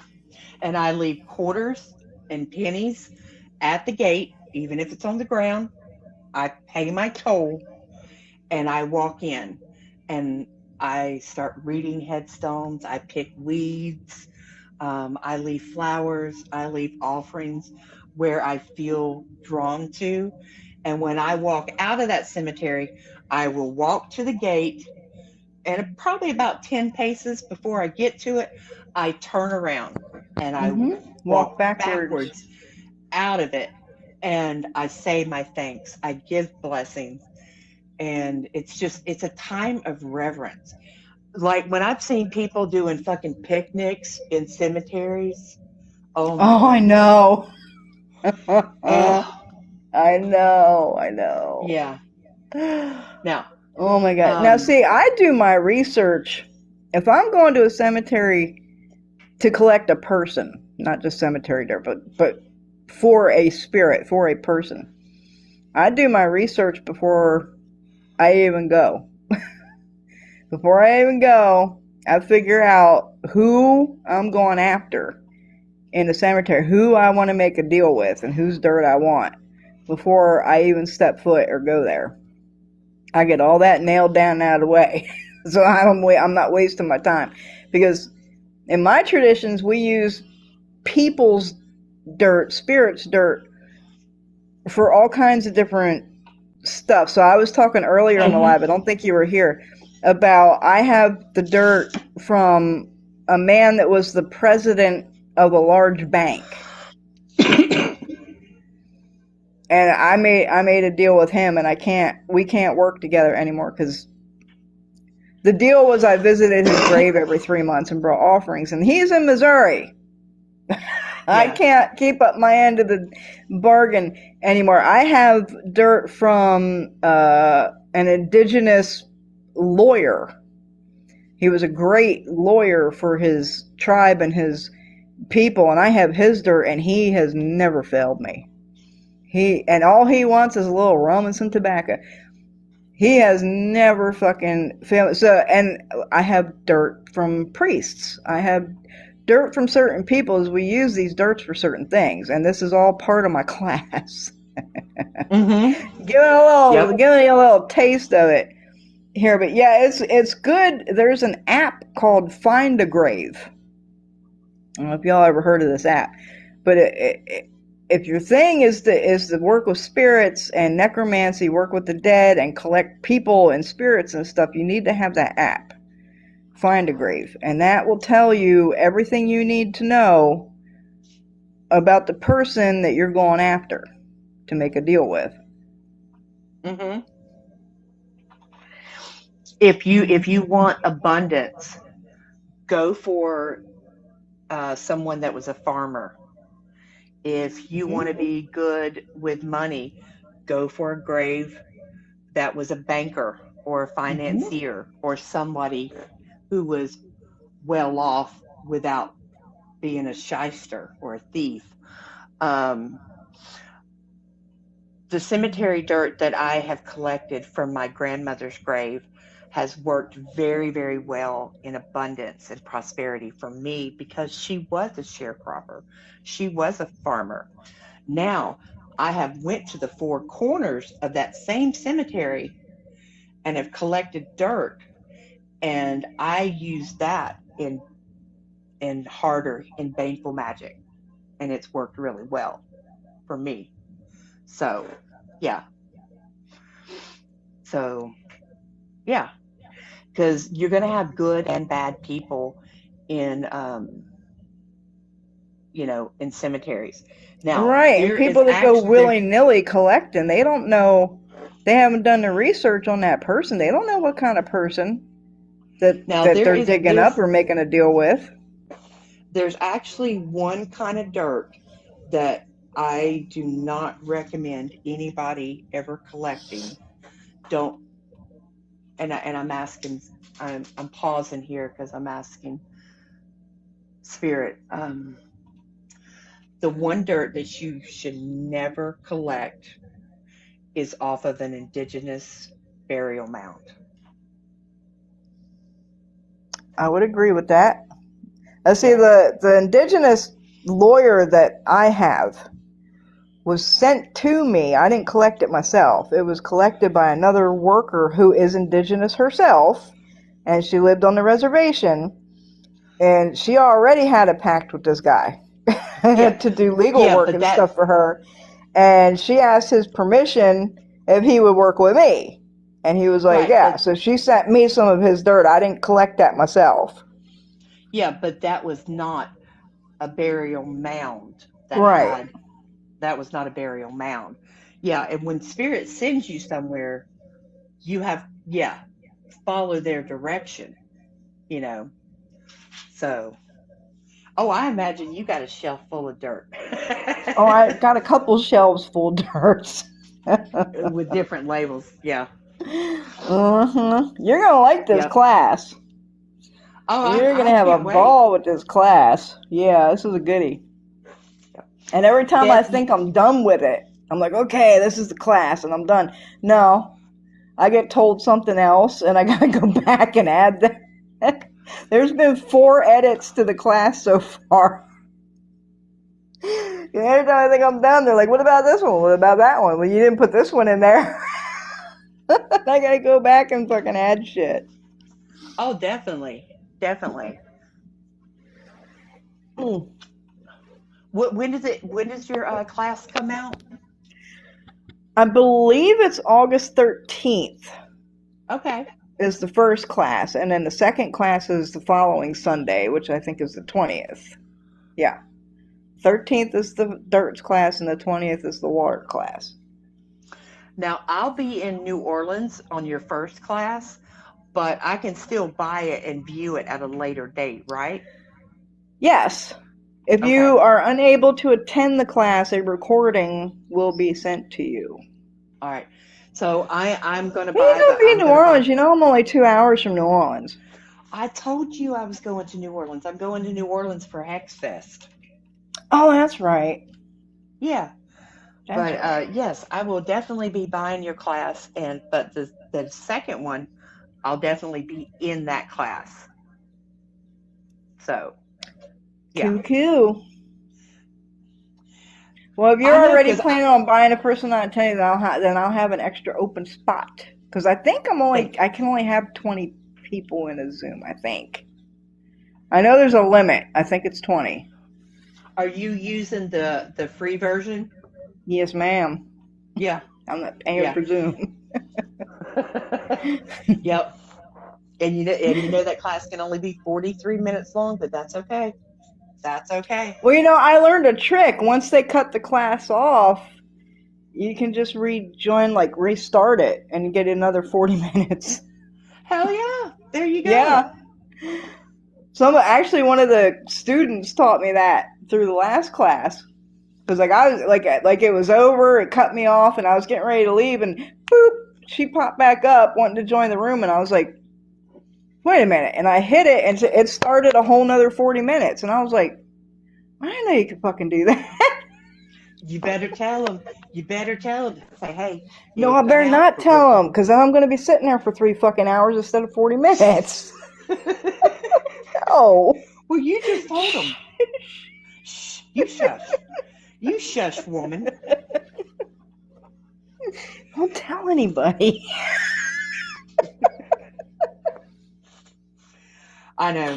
My Oh, girl gets on to me all the time. You're giving too much away. You're Lord. giving too much Mm-hmm. away. I'm trying. I'm trying. I'm just out here doing the best I can. So Beth asked me where I get the graveyard dirt. It's actually a cemetery dirt, and it's from my family cemetery. So I do have. I still, even though it's my family cemetery, I still ask for permission, whatever I do. But I have to pull some weeds. I have to pull some weeds and clean some graves before I can ever even collect any dirt.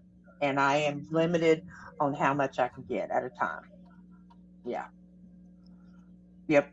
Yeah, that's another thing, collecting dirt. See, I got to put that in the class because I didn't put that in there.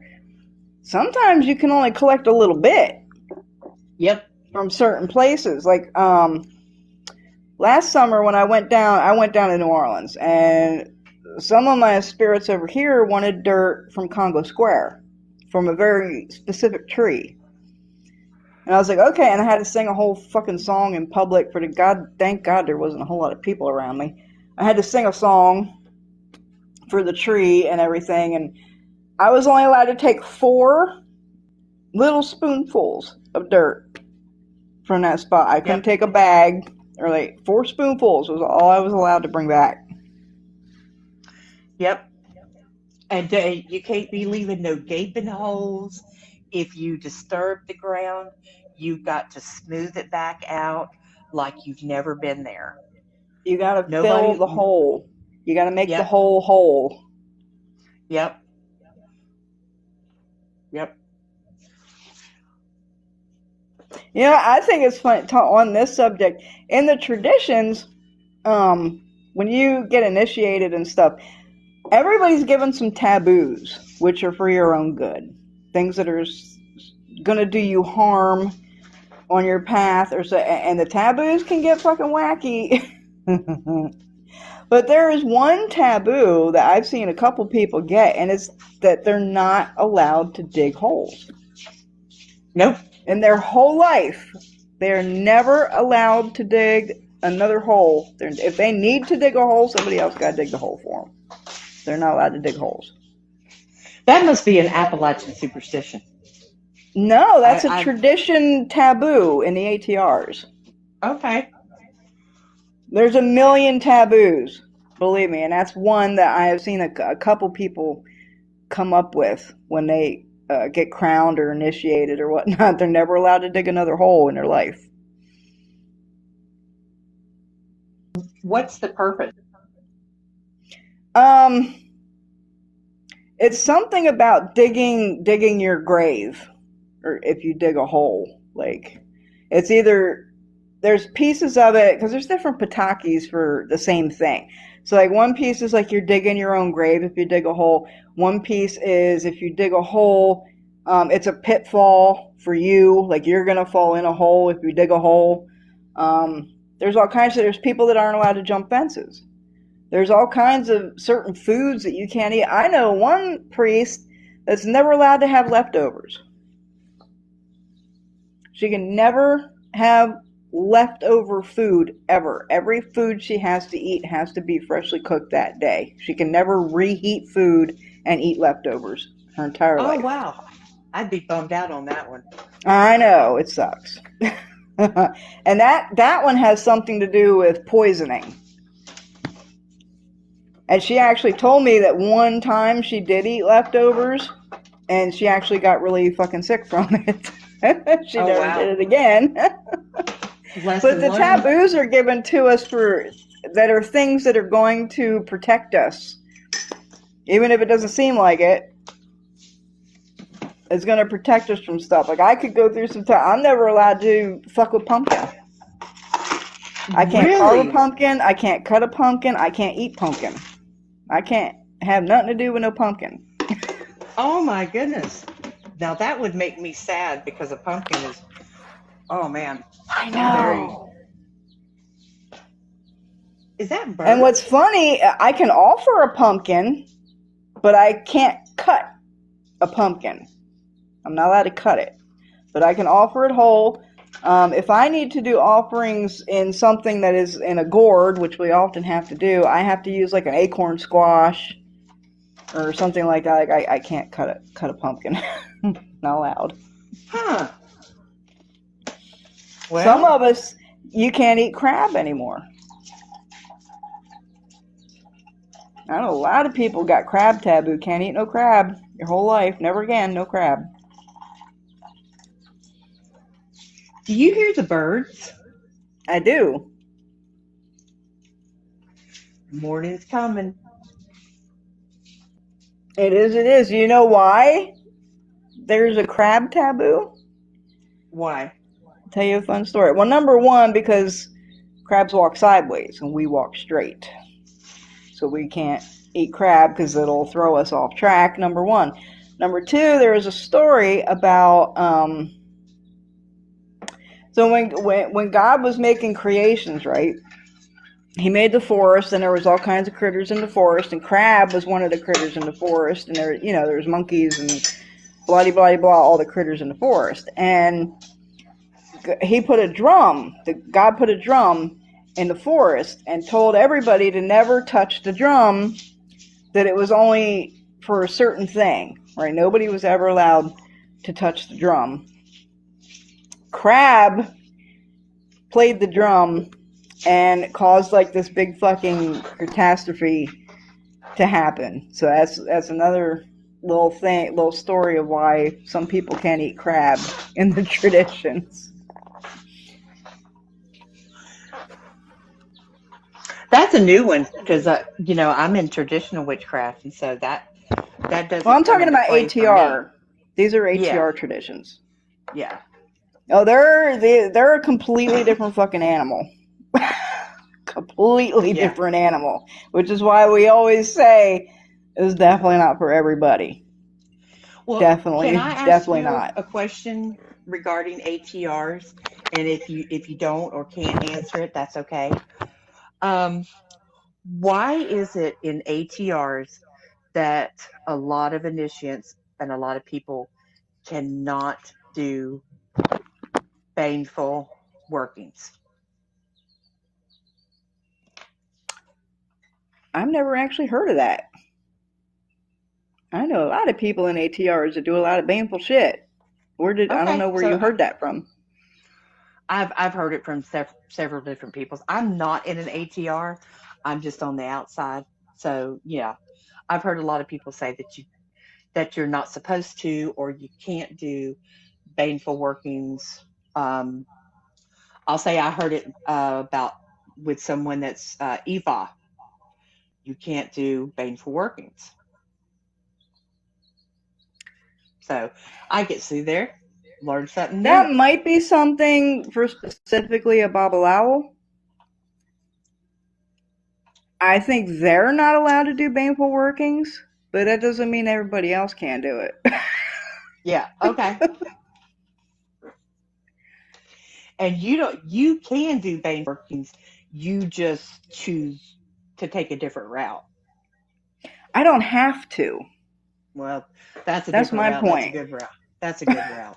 My point is, I I don't want to be have to do there. baneful workings. I want to be there. I want to be there. Let me put it this way. I mean, I told you what happened. The last time I put somebody in my shoe, which was last year, I put two people in my shoe. One of those two people died.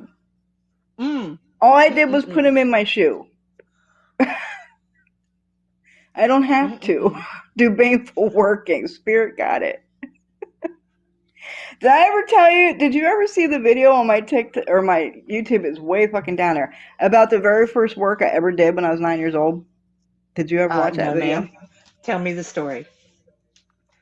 There was this girl, and I am not proud of this. I learned a lesson, and I paid for it for a very fucking long time. So let me just preface that. I was cursed for a long fucking time. Where I lived on the Appalachian Trail way up in the fucking mountain, right? We didn't have big school buses running around the mountain. We had little school buses, the short buses, right? So I rode this little short bus to school, and there was a girl that lived down the mountain from me. Her fucking name was Alicia, and she was mentally handicapped. Let me put it that way. And I was 9 years old, and I didn't really I knew everybody said she was mentally handicapped, but I didn't know what that meant. I just knew she was fucking cuckoo, and she did cuckoo things, and she pulled my hair when she would sit in the seat behind me, and she would kick my seat, and she would drool on me, and she would do all this stuff, and I was a little kid, and I hated her. I just fucking hated her because she would pull my hair and kick my seat and drool on me and do all this shit.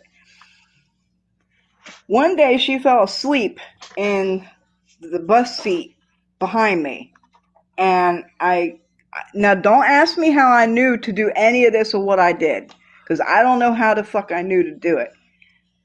That happens to me a lot. I just know shit, and I don't know how I know shit. I just fucking know it. I took her hair while she was sleeping. I took some of her hair. I don't know how I knew to do it. I went home and I made a little wax doll of her with her hair, and I burnt the doll. I melted the doll in her hair and shit. And the whole time I was just like, I hate her, I hate her, I hate her. I went to school the next day. She was on a bus. She was kicking my seat and pulling my hair and drooling on me and shit. And she was in like some special class for people with like mental disabilities that was like in the basement of the school or something. And we're sitting in class, and all of a sudden an ambulance rolls up to the school, and all the kids run to the window, because like that doesn't happen up in the mountains very often. And we're all watching, and in goes the stretcher, and out comes the stretcher with Alicia on it, going in the ambulance. And I was like, at that moment, You I knew knew. I fucked up. When I seen them wheeling her out, I knew that I fucked up. And I didn't even know, I don't even know what I did. I don't know how I knew to do what I did, but I knew I fucked up. And it turns out that she had had like an extreme grand mal seizure in class and very nearly died. And I was 9 years old. And I almost killed this girl. And I knew I fucked up. And that stopped me from doing any kind of work like on my own or anything like that for a long time growing up. Because I knew I fucked up and I didn't want to ever do anything like that to anybody ever again. And I paid for it. Believe me, I had extreme misfortunes and bad lucks and cursed and really bad shit for a long fucking time until I paid my dues back for that because it was not justified. Did she pull my hair? Did she kick my seat? Did she drool on me? Yes, but she couldn't help it. And I didn't understand as a child that she couldn't help it. So what I did was wrong. But that was the first work I ever did. Let's talk about this because this is such an amazing story and it's such a really good teaching moment for the 8 people that are in this live. So I'm gonna give you my feedback on that. So even though Munya was a child, you're still very magical, and we're all here learning. When she said that she paid for this, she paid for it because it wasn't justified to the degree of what had been done to her. And this is the thing about witchcraft, about magic. What we do, there's a price. There's a price for everything that we do magically, spiritually, in this plane and in the next. And, I think you also, you have a heart. You have compassion and empathy. Yeah. What a good, I'm sorry you had to put up with all that afterwards, but, And I tell that story because I hope it is a lesson for people. Yeah.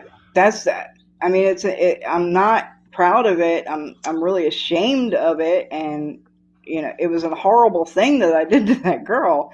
But I freely tell people that story, hoping that there is a lesson in that for other people.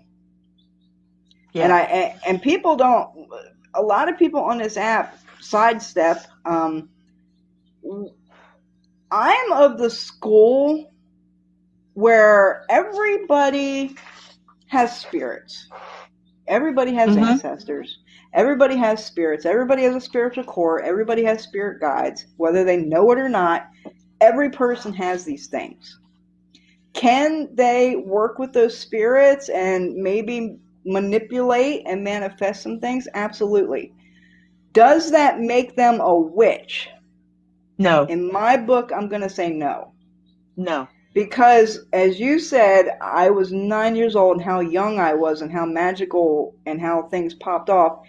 I was born this way. And some people on this app want to say, you can't be born a witch and da-da-da-da. Oh, yes, you can. And I am proof of that. It's in your bones. It's in Absolutely. Your bones. It's in your bones and it's in your blood. It's in your lineage. Does that mean that she is a 7th generation? Not necessarily. This could come back, 100 years or 200 years in her line. And that's why we know certain things or things come to us because it's coming up through our bones. And not, I actually have a spirit that is like, she's a literal witch. She's an old hag, herbalist, alchemist. She's like a literal witch, and she's always on me. She's always on me. And when I do work, when I put something together, some kind of item, artifact, a candle, a work, a jar, whatever the fuck I'm doing, she's on me, always telling me what to put in it. Always. Yeah. And I never even knew that until I went to a ceremony at this thing, and my madrina at the time came down, and she's like, you have a hag? And I was like, what the fuck you mean I have a hag? I'm a hag? What are you talking And she's like, no, you have a hag attached to you. Like, she's literally sitting like on your lap. Like, she's like holding on to you. She has your arm. Like, she's fucking attached to you. And I was like, oh, well, that explains a lot. Mm-hmm. That explains a lot of how I know things that I don't know that I know, but I just know. Yeah. I got a story about that, and I've shared this story. Um, I was doing this was years ago, and I don't remember what I had. It was something important. My car was on its last leg. I I needed a new car, and I'm staring at my apothecary, and I'm like, okay, because you have your go-tos, your basil, your mint, and I'm like, I really need this. And I'm talking to my spirits. I'm like, I really need this to come through. And they said catnip, use catnip. And ever since then, whenever I do money workings, I use catnip, and it has never failed me. But I didn't know that. You know Spirit. why catnip? Not only is it a mint, so mint is always really good for money, but not only is it a mint, but it's attraction. Cats are like attracted, like moths to the flame, to catnip. It's the attraction that pulls that money in. Catnip is an excellent herb for money. Well, When I do I money didn't. work, or better business or something for a client, I don't do it as a money. I don't do it as a money work. I do it as an attraction work to pull in and attract customers to your business and stuff. Well, see, actually, I just went with it, and I've always gone with it. And there you go. I've just learned something new. Mm-hmm. I learned something new. Yeah. So I have a question for you, and this goes back to baneful and pettiness. Um, and this has happened to me a lot here recently. Um, People accusing me of doing workings against them, Mm. throwing a hex on them and stuff like that. Mm-hmm. A lot, and this also goes back to when you're 9 years old. Um, I never do workings. If it's petty, I never do workings. I let that individual be their own undoing. If somebody says I threw a hex at them, I go to a protection. I may do a reinforcement because I know they're talking trash about me. And Mm-hmm. I don't waste my time, you know, when people on pettiness. I don't, because, you know, when you're doing quality work, when you start doing that trash kind of work and that dime store work, it doesn't do you any good. It takes away from your work. It takes away from your magic. It dilutes it. Yeah. Absolutely. Yep. Absolutely. That's happened to me. I can't tell you how many times that's happened to me. I think when I told you when we were on the phone last week, about when you come out here publicly and you start doing videos and doing all this stuff publicly, what you do is you put a bullseye on your back, and either you deal with that knowing there's a bullseye on your back and you handle it, or you don't do this. Yeah. There's only one way around it. So I have been accused many, many, many, many, many times of throwing work at people, and I just explained to you that I don't do that.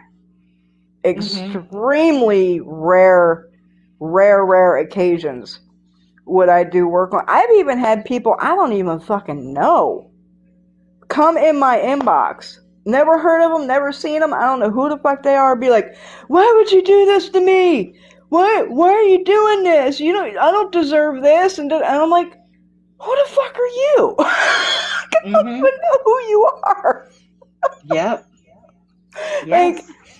I get accused all the damn time of doing shit. I'm like, it ain't me. So number one, either they got malicious spirits around them that are lying to them, or they're being malicious towards me and my people are handling it behind my back without my knowledge. It's one or the other. Well, Because I don't do shit. let's talk about blowback and payback. So, whatever I can do, my spirits can do better. Because That's an understatement. I don't I don't read minds, but spirits can. Mm-hmm. So when somebody comes after me, um, I'm not going to say that it doesn't piss me off or it doesn't hurt my feelings. Negative affects everyone, and but when you learn to pivot away from it, and then you give it to spirit, give it to them Mm-hmm. because they know. And I talk out loud to my spirits. I don't know what you do, but I talk out loud. Like I they're do. here. My room that I'm in right now is just full. It is just full, um, and they like, we got you. I'm here, and yeah, yeah. So every negative comment, um, every mistruth, every lie, they hear it. Mm-hmm. Our spirits hear it. And, our ancestors loved us before we were even born into this world, and they've been with us. So just think about when you love somebody, what you would do for them. And that's what Mm-hmm. our ancestors do for us. There's a lot of stuff that I don't see or I don't hear because my ancestors protect me Mm-hmm. against that. And a lot of people that have talked trash about me, it doesn't end well for them. It Mm-hmm. doesn't, you know, and they tend to become more miserable people. And I Absolutely. have you ever had somebody come back to you and say, I'm sorry or please forgive me? I have. Yep. Yes. Yep. Absolutely. Yes, I've ma'am. had so many people drive. Well, here's one or two things I'll say before I go on to the thing that I was just going to say. Spirit, absolutely. People will drop out of your life, and it can be people that you are family, people that you've been friends with for fucking years, and you think you know them so well, and this and that. And people will start dropping out because spirit hears the conversation when you're not around. Amen. I'm going to say amen on Absolutely. that one. And people will start fucking dropping off, number one. Number two, sometimes we got to go through shit. And we have a um, saying to God, why have you taken me through this turbulence and this turmoil and these troubled waters? Why, when I have been faithful and I have done this and I have done that? And it's the answer to spirit, because your enemies can't swim. Mm. So they will put you through shit that you can handle. It might be some fucked up shit. It might be turbulence. It might be this, might be that, but you can handle it. Your enemies can't. Yeah. So they So take what you you're through saying is, turbulent waters because your enemies can't swim. so the short answer of that is our spirits will let us go through things for a purpose. Absolutely. And as you were just saying, like a lot of times they'll protect you and you don't even know that they're protecting you and shit. Sometimes they'll let shit get through just to make you aware of some shit that's going on that you're not aware of. They'll let some shit come through and hit you. Not too bad. Ain't gonna fuck you up, but it's gonna catch your attention and Mm-hmm. be like, well, what's this? What's going on? What am I not paying attention to that I need to look at? Who's doing this and that? And if you really want to have some fun, go to your ancestors and ask them to reveal all your hidden enemies. Mm. Have some fun. I But haven't don't done be that in a surprised while. who drops off. Don't A be. lot of I've it. had. Yes, my best Family friends. and friends. Family and Mm-hmm. friends. People I Hmm. loved, people I was close to for years, gone. But you know what? They eventually all come back. Sorry, as you just said, apologizing. Yeah, it's never the same after that. It's never the same. Forgiveness is a one-way street, but when I'm done, I'm done. You know, yeah. But yeah, about asking them to reveal who your enemies are, I haven't done that in a very long time because once you know that information, you got one of two choices. You're either going to act upon it or you're going to ignore it. And if you ignore it, it just doesn't feel right to me. But that's No, me. I have them reveal. I have them reveal my enemies periodically, and then I know who to go block everywhere. Block, delete, ignore. So what are you saying that one of the best revenges is to live well and to cut someone out of your life? Yeah, because another reason why baneful work is, I mean, you're talking about miserable motherfuckers. These people are miserable in their lives and their family and their jobs and their everything they're fucking doing. They are miserable. What are you gonna do to them to make their lives more miserable? Like, you follow me? They're already Yeah, I'm fucking following you. miserable.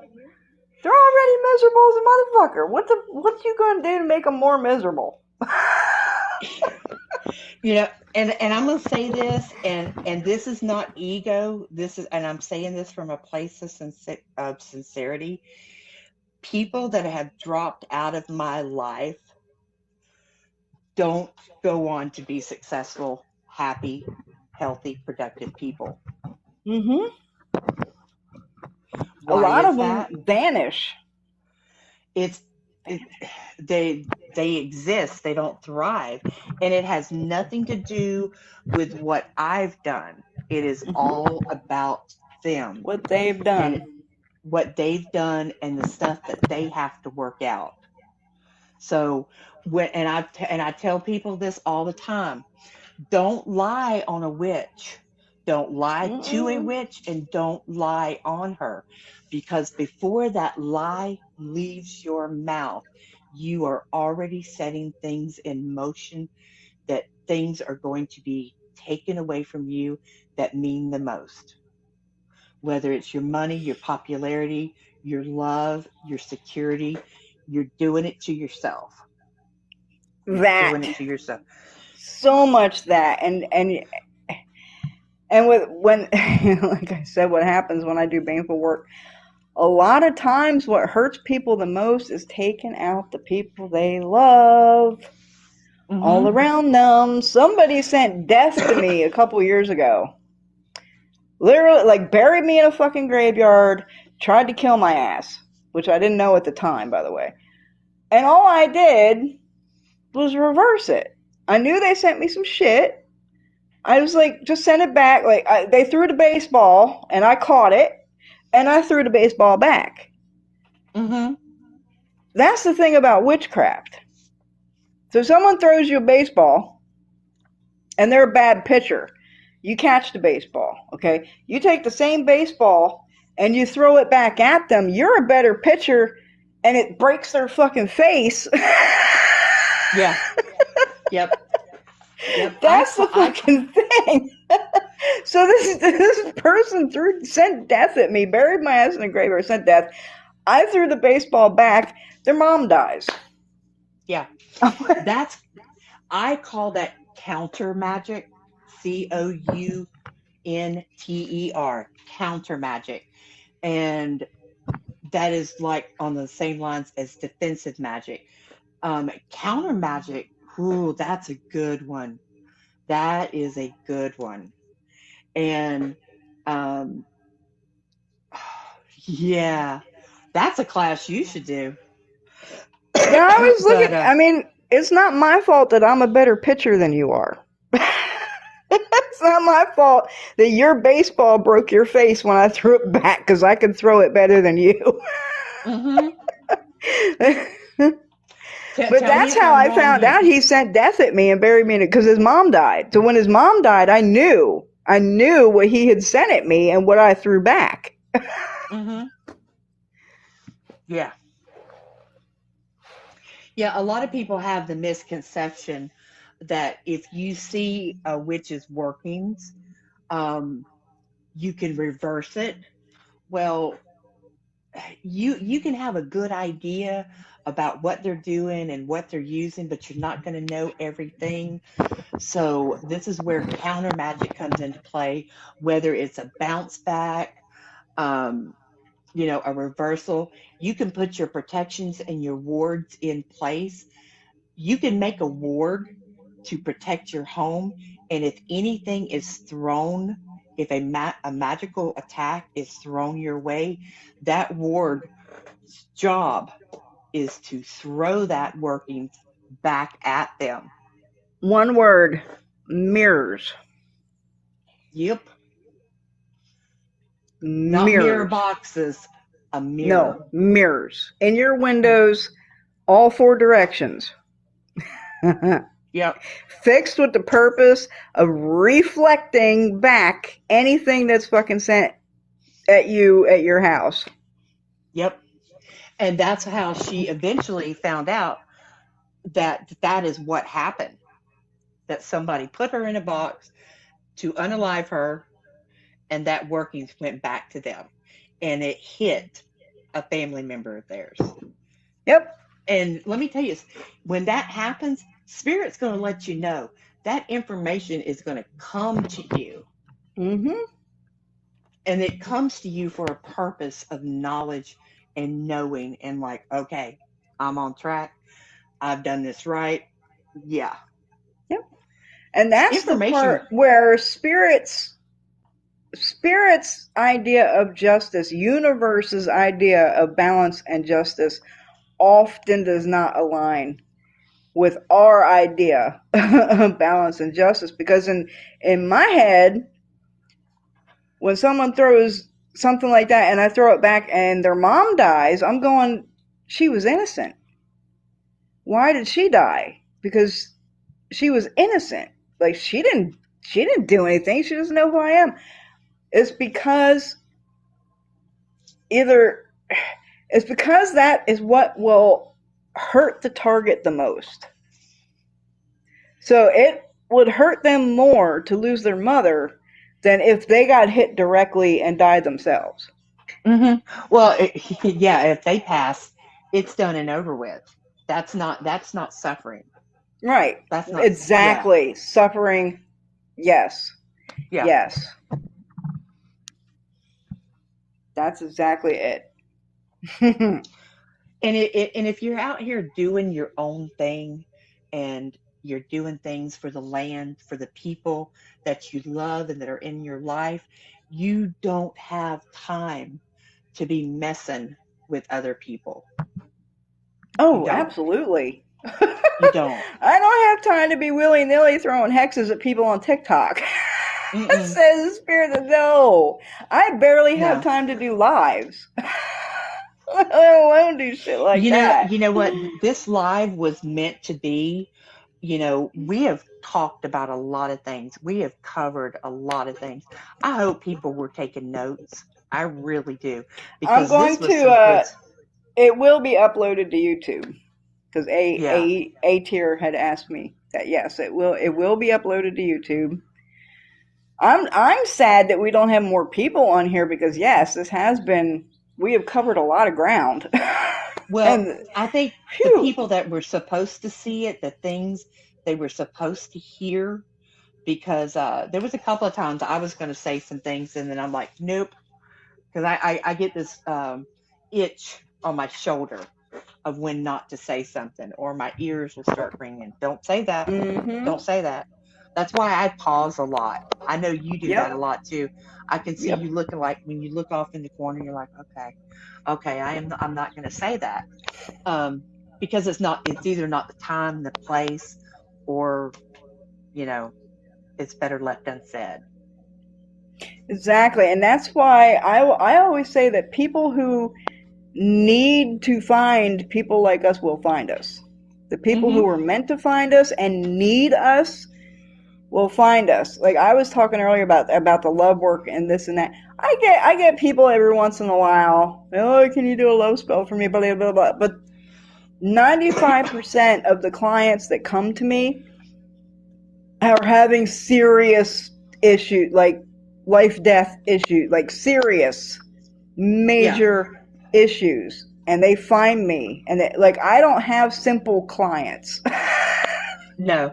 I never have simple clients. They're always like the most difficult things. Difficult, dramatic, sad. And you take a piece of it into you. You give a piece of your magic to make it, to set things right, because you could spend hours with a client, and you just can't do that because it's just exhausting. It's not. It just can't be done without a high price. And yeah, Well, here's it's a another lot. thing. I don't know if you do readings for clients and people. I don't know if you do that. Some of these clients got stuff, I mean, real serious shit on them so bad that just reading them, it gets onto you. Oh yeah, I have had to cleanse myself like hardcore after I do some of these readings for people, because the nasty caca shit and spirits on them like came right through, and now it's on me. Yeah, it does. Mm-hmm. People don't talk about that shit either. Witchcraft ages people. People don't understand that. It ages you. That's why I laugh my ass off when I'm scrolling TikTok and I see all these people doing tarot readings and pendulum readings and rod readings and whatever, and they're doing just willy-nilly on TikTok for everybody that comes into the thing, and I'm like, you're bullshit. That is 100% fucking bullshit. Either that or they don't get serious clients. Like they don't get people with real deal shit going on. One or the other. Get one and dones. They get one and dones, or there's because they ain't cleansing themselves. You know damn well they ain't cleansing themselves. And they will hop from practitioner to practitioner to reader until they think they get the answer that they want. Till they hear what they want to hear. Absolutely. So somebody is asking me, why do we work at night? Why do we work in the early mornings? And the reason why we do that is because you have to remember that when it is dark here, it is daylight there. It is opposite from the natural world to the spirit world. Spirits are more active in the natural world at night for us. So that's why we do the vast majority of our workings is at night and early in the morning. Our nighttime is their daytime. Our midnight is their noon, high noon, when they're most active and most ready to go, rip raring to go, wide awake. Yep. And it's easier for spirits to cross over from the spirit world into the natural world when there's a less electricity going on, and it's just a calmer time. Yeah. Your best during the daytime, they're sleepy. Wait, that's their nighttime. They're tired.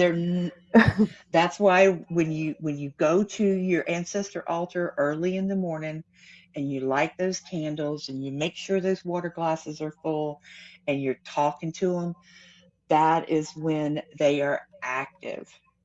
That's when they're the most active. The daylight hours is a great time for prep work and research and being still and so forth. But the nitty gritty, the down and dirty magical workings, the best time is between 9 p.m. and 3 a.m. Oh shit! I'll pull it through till 5 a.m.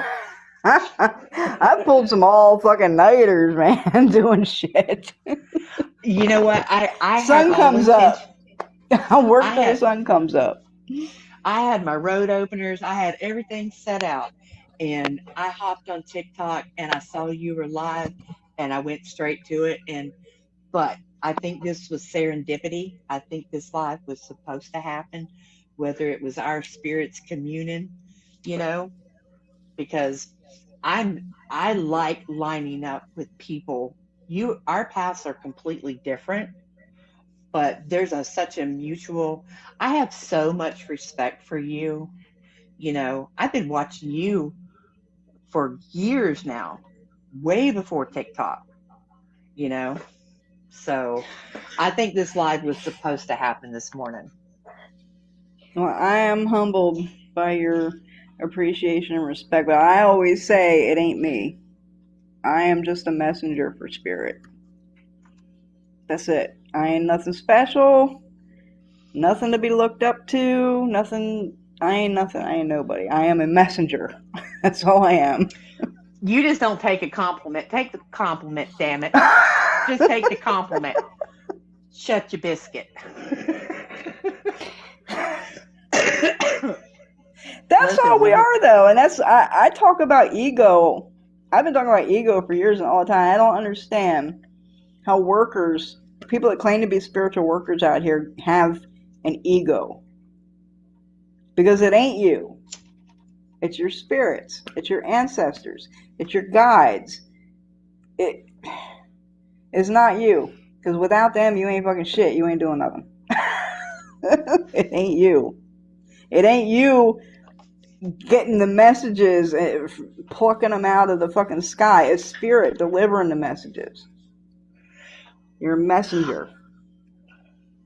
All right. Well, okay. So this brings up a good point, and I want to ask you about this.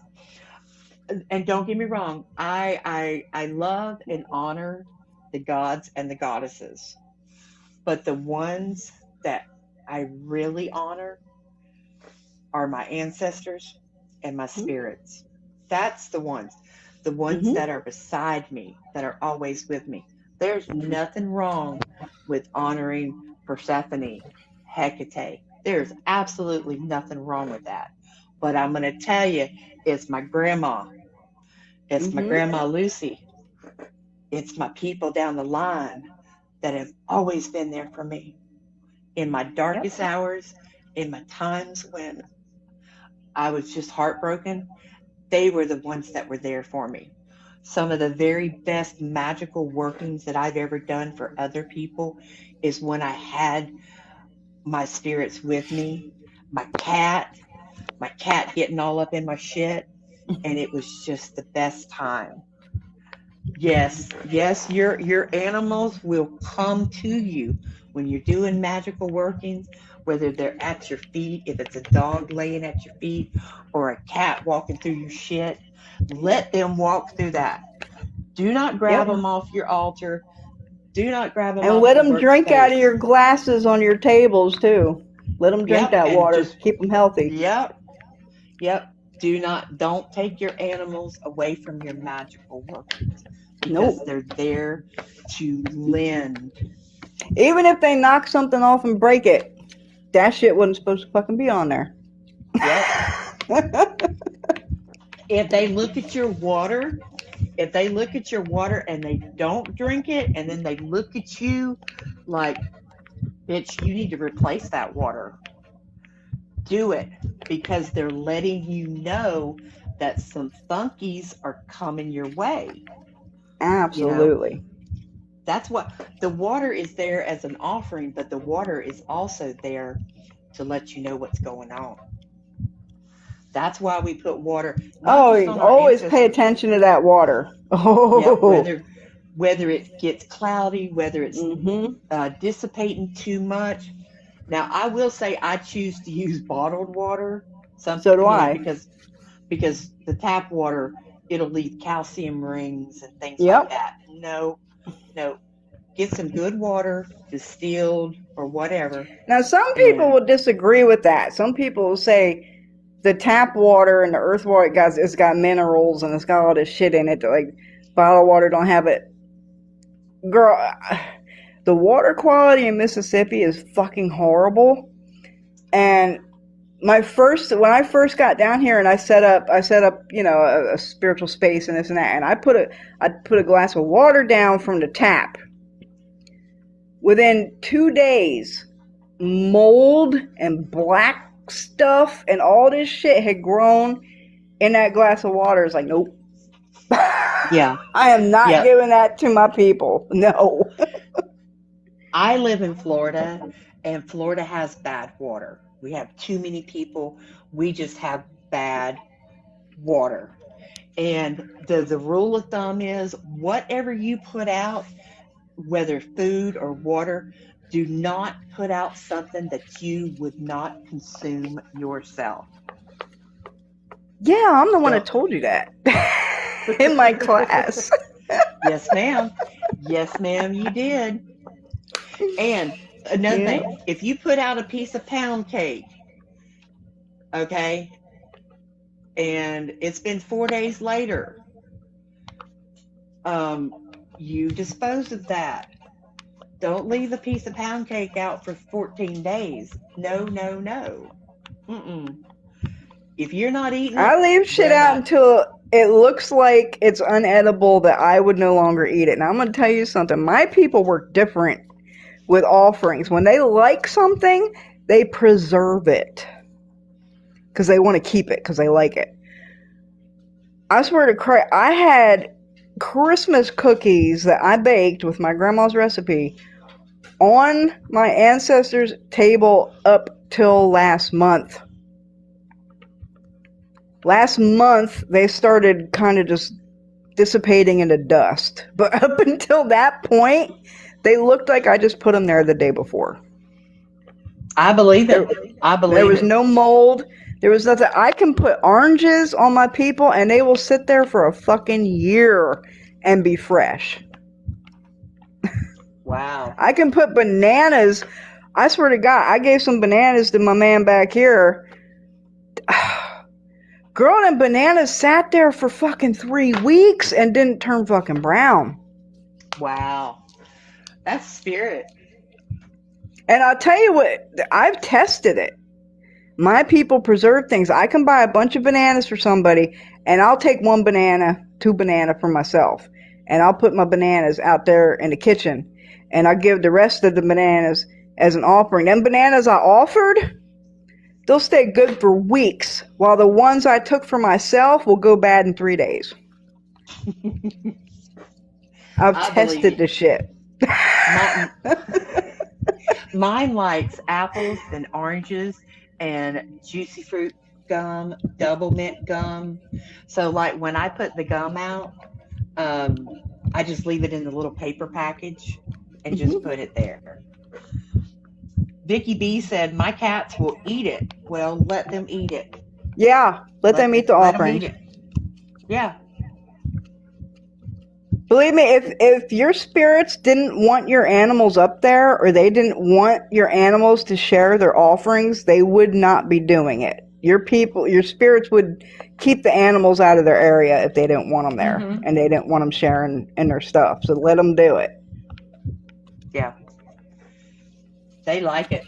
They like animals. Now, people that don't have permission, that's a completely different story. You want a story real quick before I get off of here? It's almost 5 a.m. I went from, when I was living in Missouri, I went home to Pennsylvania to visit my grandfather one summer. And we was gone for a couple weeks. And I had my neighbor lady, who I was friends with, coming over to the house every day to let my dogs out. She took my dogs for a walk, fed them, blah, blah, blah, while we were gone. So we come back, and she comes over to give us our key and tell us, if anything happened to the dogs or da-da-da. And out of the blue,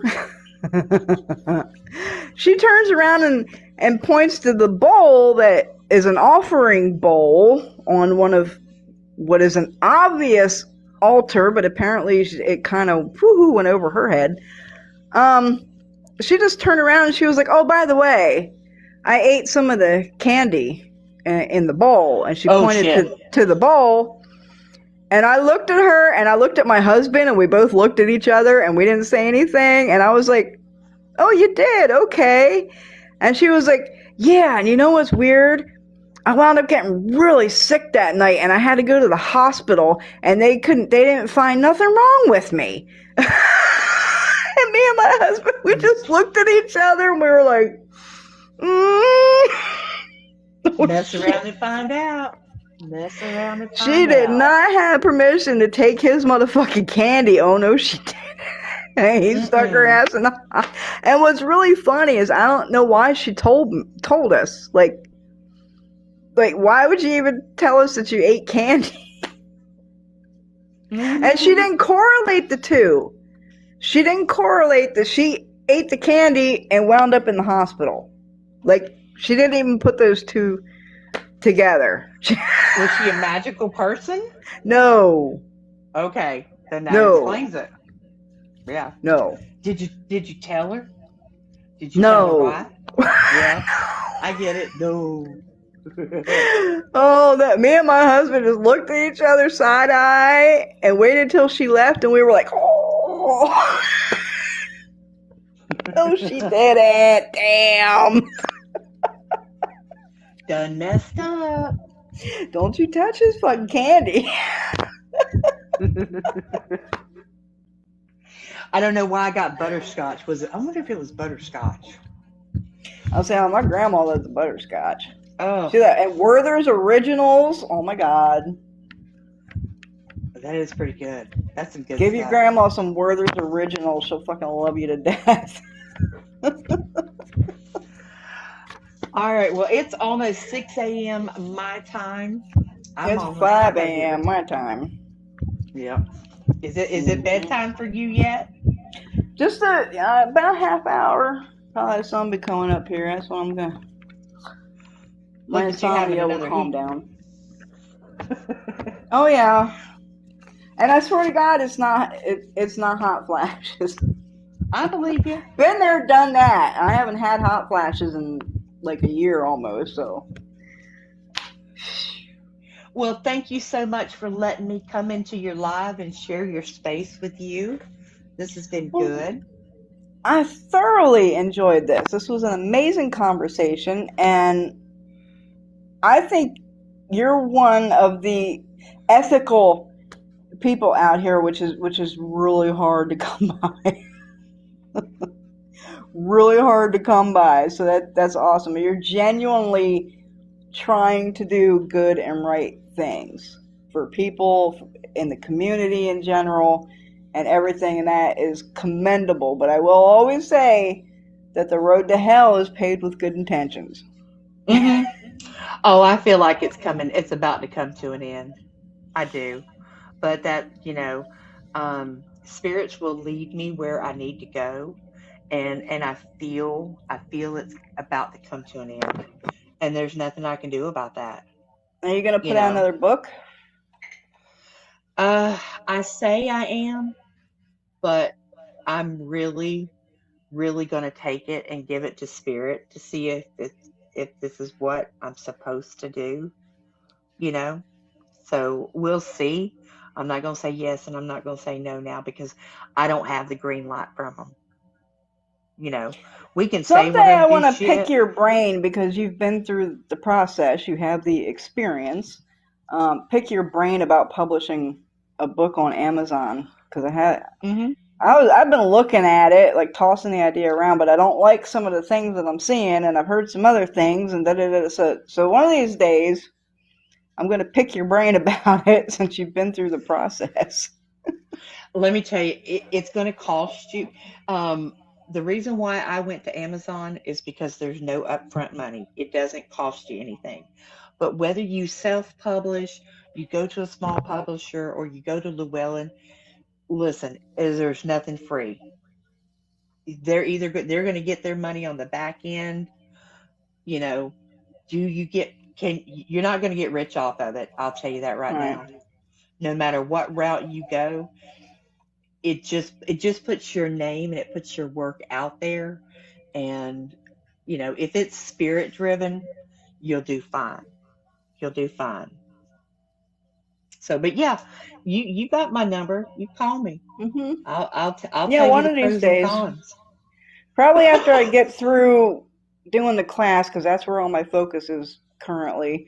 Once I get through that, I'll probably want to pick your brain about writing a book because I've thought about it. A million people have suggested that I write a book. And then I seen you do it, and you were an inspiration. I was like, well, she did it. I could do that. I did, and I'll tell you what, I did it in 2 months. I did it in two Yeah, months. that's You a know. feat in and of itself. And a Mm-hmm. book that size in 2 months that's wow. Yeah, yeah. It came with its challenges, and I made my mistakes, you know. And but yeah, you whenever you're ready, you let me know. I'll probably hit you up with but after the class is all done, said and done and over. I'll probably hit you up with that. Okay. Have some questions. I have one other question for you because Shoot. I do you ever find it difficult to hold a conversation like we've been holding a conversation when you have spirit in your ear? Mm-hmm. Yeah, Because yeah. I'll go to say shit and they'll be like, shut the fuck up. And I'll have to Or stop and it's awkward. I'm like, I can't talk about yeah, that. Yeah. yeah, yeah. Yeah. Because I keep seeing your eyes and I'm like, they must be chitter chatting with her right now because I can tell. And they're making me really fucking hot. Yeah. Damn it. I have boob sweat. A lot of people like to call it downloads, but to me, it's always in real time. It's in real time. I'm either hearing it or I'm seeing pictures in my head. That's how Pictures. my Earworms. Oh, girl, do you get earworms? uh-huh Oh in my my right ear. god. Yep. Mm-hmm. Drive me fucking crazy. Yeah, because you'll be in the middle of doing something and it's almost like we have ADHD, but I don't. And it's a constant stop or pause because your spirits want to work with you when you're doing magical workings. Don't turn them away. Don't tune them out. If you have to pause, if you've got to pay attention, do it because they will guide you in the way that you're supposed to do what you're supposed to do, and use what you're supposed to use. I don't know how many times I've been sitting down doing a spell, doing magical workings, and my head will go on a swivel to my apothecary, and I'll be like, I don't want to use that. And they will not let up until Yep. I get that Until herb. you listen. Mm-hmm. Yep. Yep. So, yeah, it's a that's why you got to be in alignment, Hey, and Liliani. you got to go to that magical space and just go with it and work with them and listen to them. Yeah, they will nag and nag and nag and nag until you're like, fuck, I gotta go get the thing. Hmm. They're not gonna Yep. drop it until I do the thing. And if you Yeah, completely absolutely. ignore them, And always have it. Always got a spirit in your ear. Always got somebody on my back. Well, hmm I told you about the hag that's like always on my shoulder. Like she's wrapped around me, like always telling me shit or putting shit, like pictures, like you said, pictures, videos, hmm all kinds of shit in my head. And what I find it funny that I never knew that. Like I knew I was a witch, but I didn't know why. And then they seen that, and then the same weekend at the same ceremony at the same house, I walked in the door, and one of the elders turned around and looked at me, and they just went, "Oh, you the witch?" And I hmm looked because I never met them before, and I was like, do you know me? Or they was like, oh no, you the witch. You're the witch. And I was like, hmm I am? And he was like, yeah. He was like, if we was back in Salem in the burning times and that, he says, you would be the witch that was burning all the other witches at the stake. He said, we was on American Horror Story, you'd be the supreme. And I was like, I am? What? Yeah, because I got this shit on me. Listen, I totally get that, and I totally get that. But the witches that we are now, we have chose to come out into the forefront and be seen. But if I wanted to, nobody would ever see me. Nobody would ever see me if I wanted to. But that's not what Spirit has planned for me right now. That is true, you know? But here's the other thing is I call it the it. I just call it the it. And if you have it, you can't hide it. And you don't have to flaunt it because everybody knows it. People have some kind of sixth sense when it comes to things like that. And they know, they intuitively know what you are. You don't have to dress weird. You don't have to wear weird jewelry. You don't have to announce it. You don't have to flaunt it. They know. Like a lion doesn't have to tell you it's a lion. That's Everybody knows it's a fucking lion. It's the same thing when you're real deal. When you're in this shit, you can't hide it. You can't. No. Everybody fucking knows it. Yep. And the mundanes will flock to us. So if any of you guys out there are practitioners, or persecute us, but the ones that there are ones that will persecute but then turn around and come for love working, but that's another story. But guys, if you are practitioners and you are meant to help others, the mundanes will be a good source of your workings. I don't just work for magical people. I work for mundanes. They're the first one that wants a reading. They're the first one. But they're not going to put your name out there. But they'll pay you.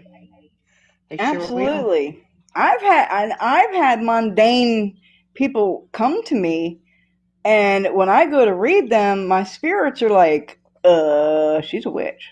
And I'm like, she is? And they're like, she's a witch. She don't know she's a witch. She's a fucking witch. I'm like, damn, okay. Yeah, spirit will tell on your ass too. Even if you don't know it, even if you don't think it, they'll tell on you. I've been stopped in Walmart plenty of times. I'll be trying to get me some coffee creamer or a gallon of milk, and people will ride right up on their buggy, and they're looking at me really weird, and I'm like, are you okay? Am I in your way? And they're like, who are you? I know you. I'm like, no, I just have that face. People say that to me all the time. They're like, no, you sure? I'm like, yeah, I'm pretty sure. But yeah, sometimes I tell them, sometimes I don't. You know? I'll tell you one more little weird experience since we were talking about meeting people in public and whatnot. Then we're going to go because it's fucking 5:05. When we lived in Delaware, there was this woman who would appear, and we never figured out what she was. She wasn't human. She looked human. She looked like a very elderly black lady with these bright blue eyes. And she would just show up at places where we were. And we would have full-on conversations with this lady because she would always come right for us. We actually called her the Oracle. She was very physical. Sometimes other people would see her and sometimes they wouldn't see her. But the weird thing about this woman that would just appear in weird places is we would have very extensive, deep, full-on conversations with this woman that would blow our fucking minds. And when she left, we would forget everything that was said. That's The a good one. craziest, I'm telling you. And I believe she's actually showed up at other places and other bodies but it's always a black woman. And I've had this same experience in other places, like a couple times in Missouri. This black woman would show up and she would come right to me and start talking to me with this stuff like she knew me. And she had like the same feeling as the woman that we called the Oracle. The Oracle showed up at a diner one time where we just went in to like have some breakfast.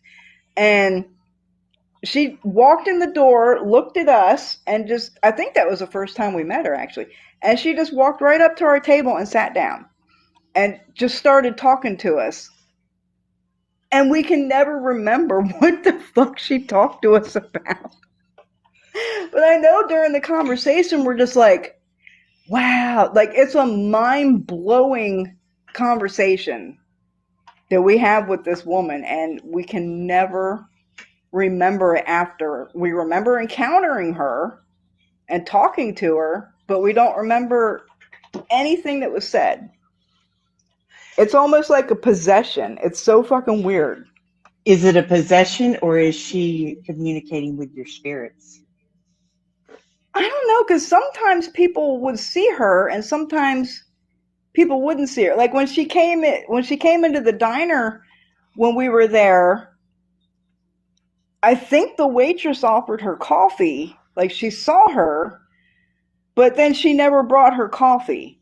It was like she thought she left or something. Like she couldn't see her anymore or something. Mm-hmm. Oh, wow. And it's very telling that you said she had blue eyes. Yeah, she had, because that was what was striking about her. She had these bright blue eyes and very dark skin. And it was very, very striking about this woman, yes. We ran into her at flea markets. We ran into her at auctions. I ran into her at the fabric store. And she would always come in the place where we were and make a beeline right for us. Like she knew we were there, she knew where we were at, and she had something to tell us. And then she would be gone, and we wouldn't remember anything that she said. I think that's super cool. Hey, I just want to give you a heads up. There's a couple of people here that are in the live that are not very nice people. I'm not worried about it, but I just want to give you a heads up. I see it says some comments in this live were filtered to protect community experience, but I don't know what was said. You see that Ursula Sea Witch that says wow? She's the individual that's been going pretty ham and hard on the Witchtokers Grimoire. So, yeah. So that's the videos I seen. That was her. Mm-hmm. Yeah. That's not nice, Ursula. Not nice at all. She has no clue who you are. She will. Well, I'm in her book. I'll tell you that much. Yeah. I am in her book. That's not nice. Be constructive instead of destructing what people are creating. Yeah. Not nice. But yeah, it's 10 after 5. And I'm still got swamp ass and boob sweat over here. I wonder what was said that TikTok said was filtered to protect community experience. I don't know. There is no telling. No telling. I don't know how to see those. I don't think you can see them. Yeah, I don't know who she is either. I don't even know how she found my live. I don't know. I've never seen her before. But it's been a good live. It absolutely has. This was very awesome. Yeah. Thoroughly enjoyable. And I like having someone to go back and forth with instead of just answering questions, blah, blah, blah, and I'm doing all the talking. At least we can go back and forth on things and bounce ideas off of each other, and that's awesome. And, I want to point this out. even though you and I have different paths and different practices, there's a lot of similarities between the respect and the honoring of our magical tools, how we collect cemetery dirt, you know, and it's a respect thing, and it's they're very similar, you know. That happens Um, in a lot of things. A lot of mhm, practices that are very different do a lot of similar things. they do, Like they even do. clear down to the superstitions on my superstition videos, my Appalachian superstitions. I've had a lot of people from the South comment on my videos like, "Oh, we got the same superstitions down here." Like there's a lot of crossover between a lot of different paths and traditions and everything. You'd be surprised sometimes how similar things are. Yeah. And I think sometimes people may take it a little bit far as, appropriation and stuff. But if you're respectful and um yeah, it's not stepping on one's toes and it's not taken from someone else. Yeah, I I mean, I call out cultural appropriation wherever the fuck I see it. But I think people go way beyond and claim things are cultural appropriation that they absolutely fucking are not. Like I think we had a conversation about Four Thieves vinegar, hmm Yeah, and someone told you that was cultural appropriation. No, it's not. that was that It's really Ursa not. person. It's not. Is there a recipe in the hoodoo practice? Absolutely, there is. But Appalachian um, granny doctors, they've been using it since they've been here. It's, yeah, Yep. there's more than one recipe to a lot of things. See, and another thing that people don't understand is America is called the melting pot, right? America's always been called the melting pot. People get together, different cultures and ethnicities, and people from different parts of the country, and they get together and they share ideas, and so there a lot of things do cross over, especially in America, because we are such a mixture and a meld of so many different peoples and cultures and stuff. Like a lot of yeah, a lot of this shit crosses over. A lot of this shit has been shared. Yeah,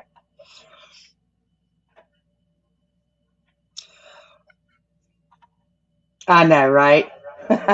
I know. What did I tell you? Not even worth my breath. Not worth my attention. Disrespectful. Not worth my energy. Disrespectful. Just like you seen how quick all did you see all the Bible thumper that was in here? Yes, And I you did, see and I how I ignored did it. not acknowledge them and how quickly they left? Leave them in the dark. All they wanted was attention. They didn't get it. They left. Mm-hmm. That's what you gotta do. Don't give Yep. them what they're looking for. Don't feed it.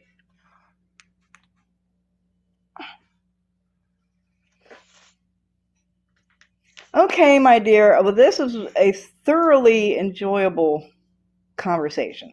I very much had fun and enjoyed this, and it's nice to talk to a fucking woman. I have nothing but men around me. My husband, we have a guest renting our guest room, and he's a guy, and then his guy friends come over all the time, and it's all guys. I'm like, I need some girl time sometime. Like, I'm here. I'm a call away. I am a call away. We I we need should some do girl another stuff. we we should do another live together and talk about things, you know, to build each other up and then within the community. Let's talk about glamour magic. Let's talk about some self-love, self-preservation, you know, your magical spaces, you know. There's things we can talk about. Let's add some Yeah, sweet as long tea. as we're not talking about like self love spells. Stuff like, because I don't No. believe in that. I don't believe in weight loss spells. I don't believe you can do a spell to love yourself more. Like, that's got to come from within you. And if you can't bring it out from within you, then no spell is going to do it for you. Well, what do you think about glamour magic?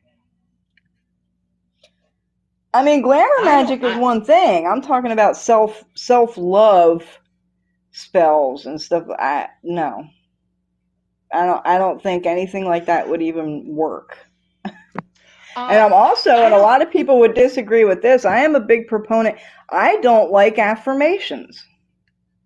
Um. When I look at people doing affirmations, what I see is you're putting out in the universe that you don't have these fucking things because you're focused on them. You're so focused on them and saying, I am beautiful and I have money and I am rich and I am liked and I am loved. You're only saying that because you don't think you are those things. So you have to do affirmations to make yourself believe that you are those things because you don't believe it. You follow So me? So yeah, I don't it's a like delusion. affirmations. I think they It's a do the delusion opposite of what they're meant to do. because it fools people into thinking one thing. And what? So when I talk about self love and self care, I mean actually magical workings, not necessarily a spell. Whether it's a cleansing bath, a cleansing shower, taking your time to yourself, putting your phone down, going to that magical place. That's self care. Sometimes the very best thing we can Absolutely. do is put this phone down and get in that magical space. And that's a big problem that a lot of people have. They cannot disconnect. They cannot unplug. And if you can't disconnect and unplug, you can't connect with nature and spirit and other fucking things if you can't unplug and disconnect from this fucking thing. Mm-hmm. Yeah, that's a big Hi, part of it. And I Stormy. agree on the spiritual baths, the cleansing. I don't call that self care. I call it spiritual maintenance. That's what Yeah, because if you're a that's a witch and good you're a word. worker and you got a toe in this pond, you have to do spiritual maintenance. You have to maintain certain things and do certain cleansing and cleanse your house, and like you have to do spiritual maintenance if you want to have anything to do with this. But like that video we were talking about where I did the bath. Now the picture in the beginning where I said the spiritual bath you want versus the one you need, that would be a what I would consider a self-care spiritual Mm-hmm. bath. Like it's something to make you feel good and pamper yourself and this and that, but it's not technically a spiritual bath. What I would say, but more like a self-care bath. What you're talking about? Mm-hmm. You're right. You're right. If you see that, you see Stormy in the Yes. comments. That's my daughter. Hi, That's my daughter. oldest. What Mhm.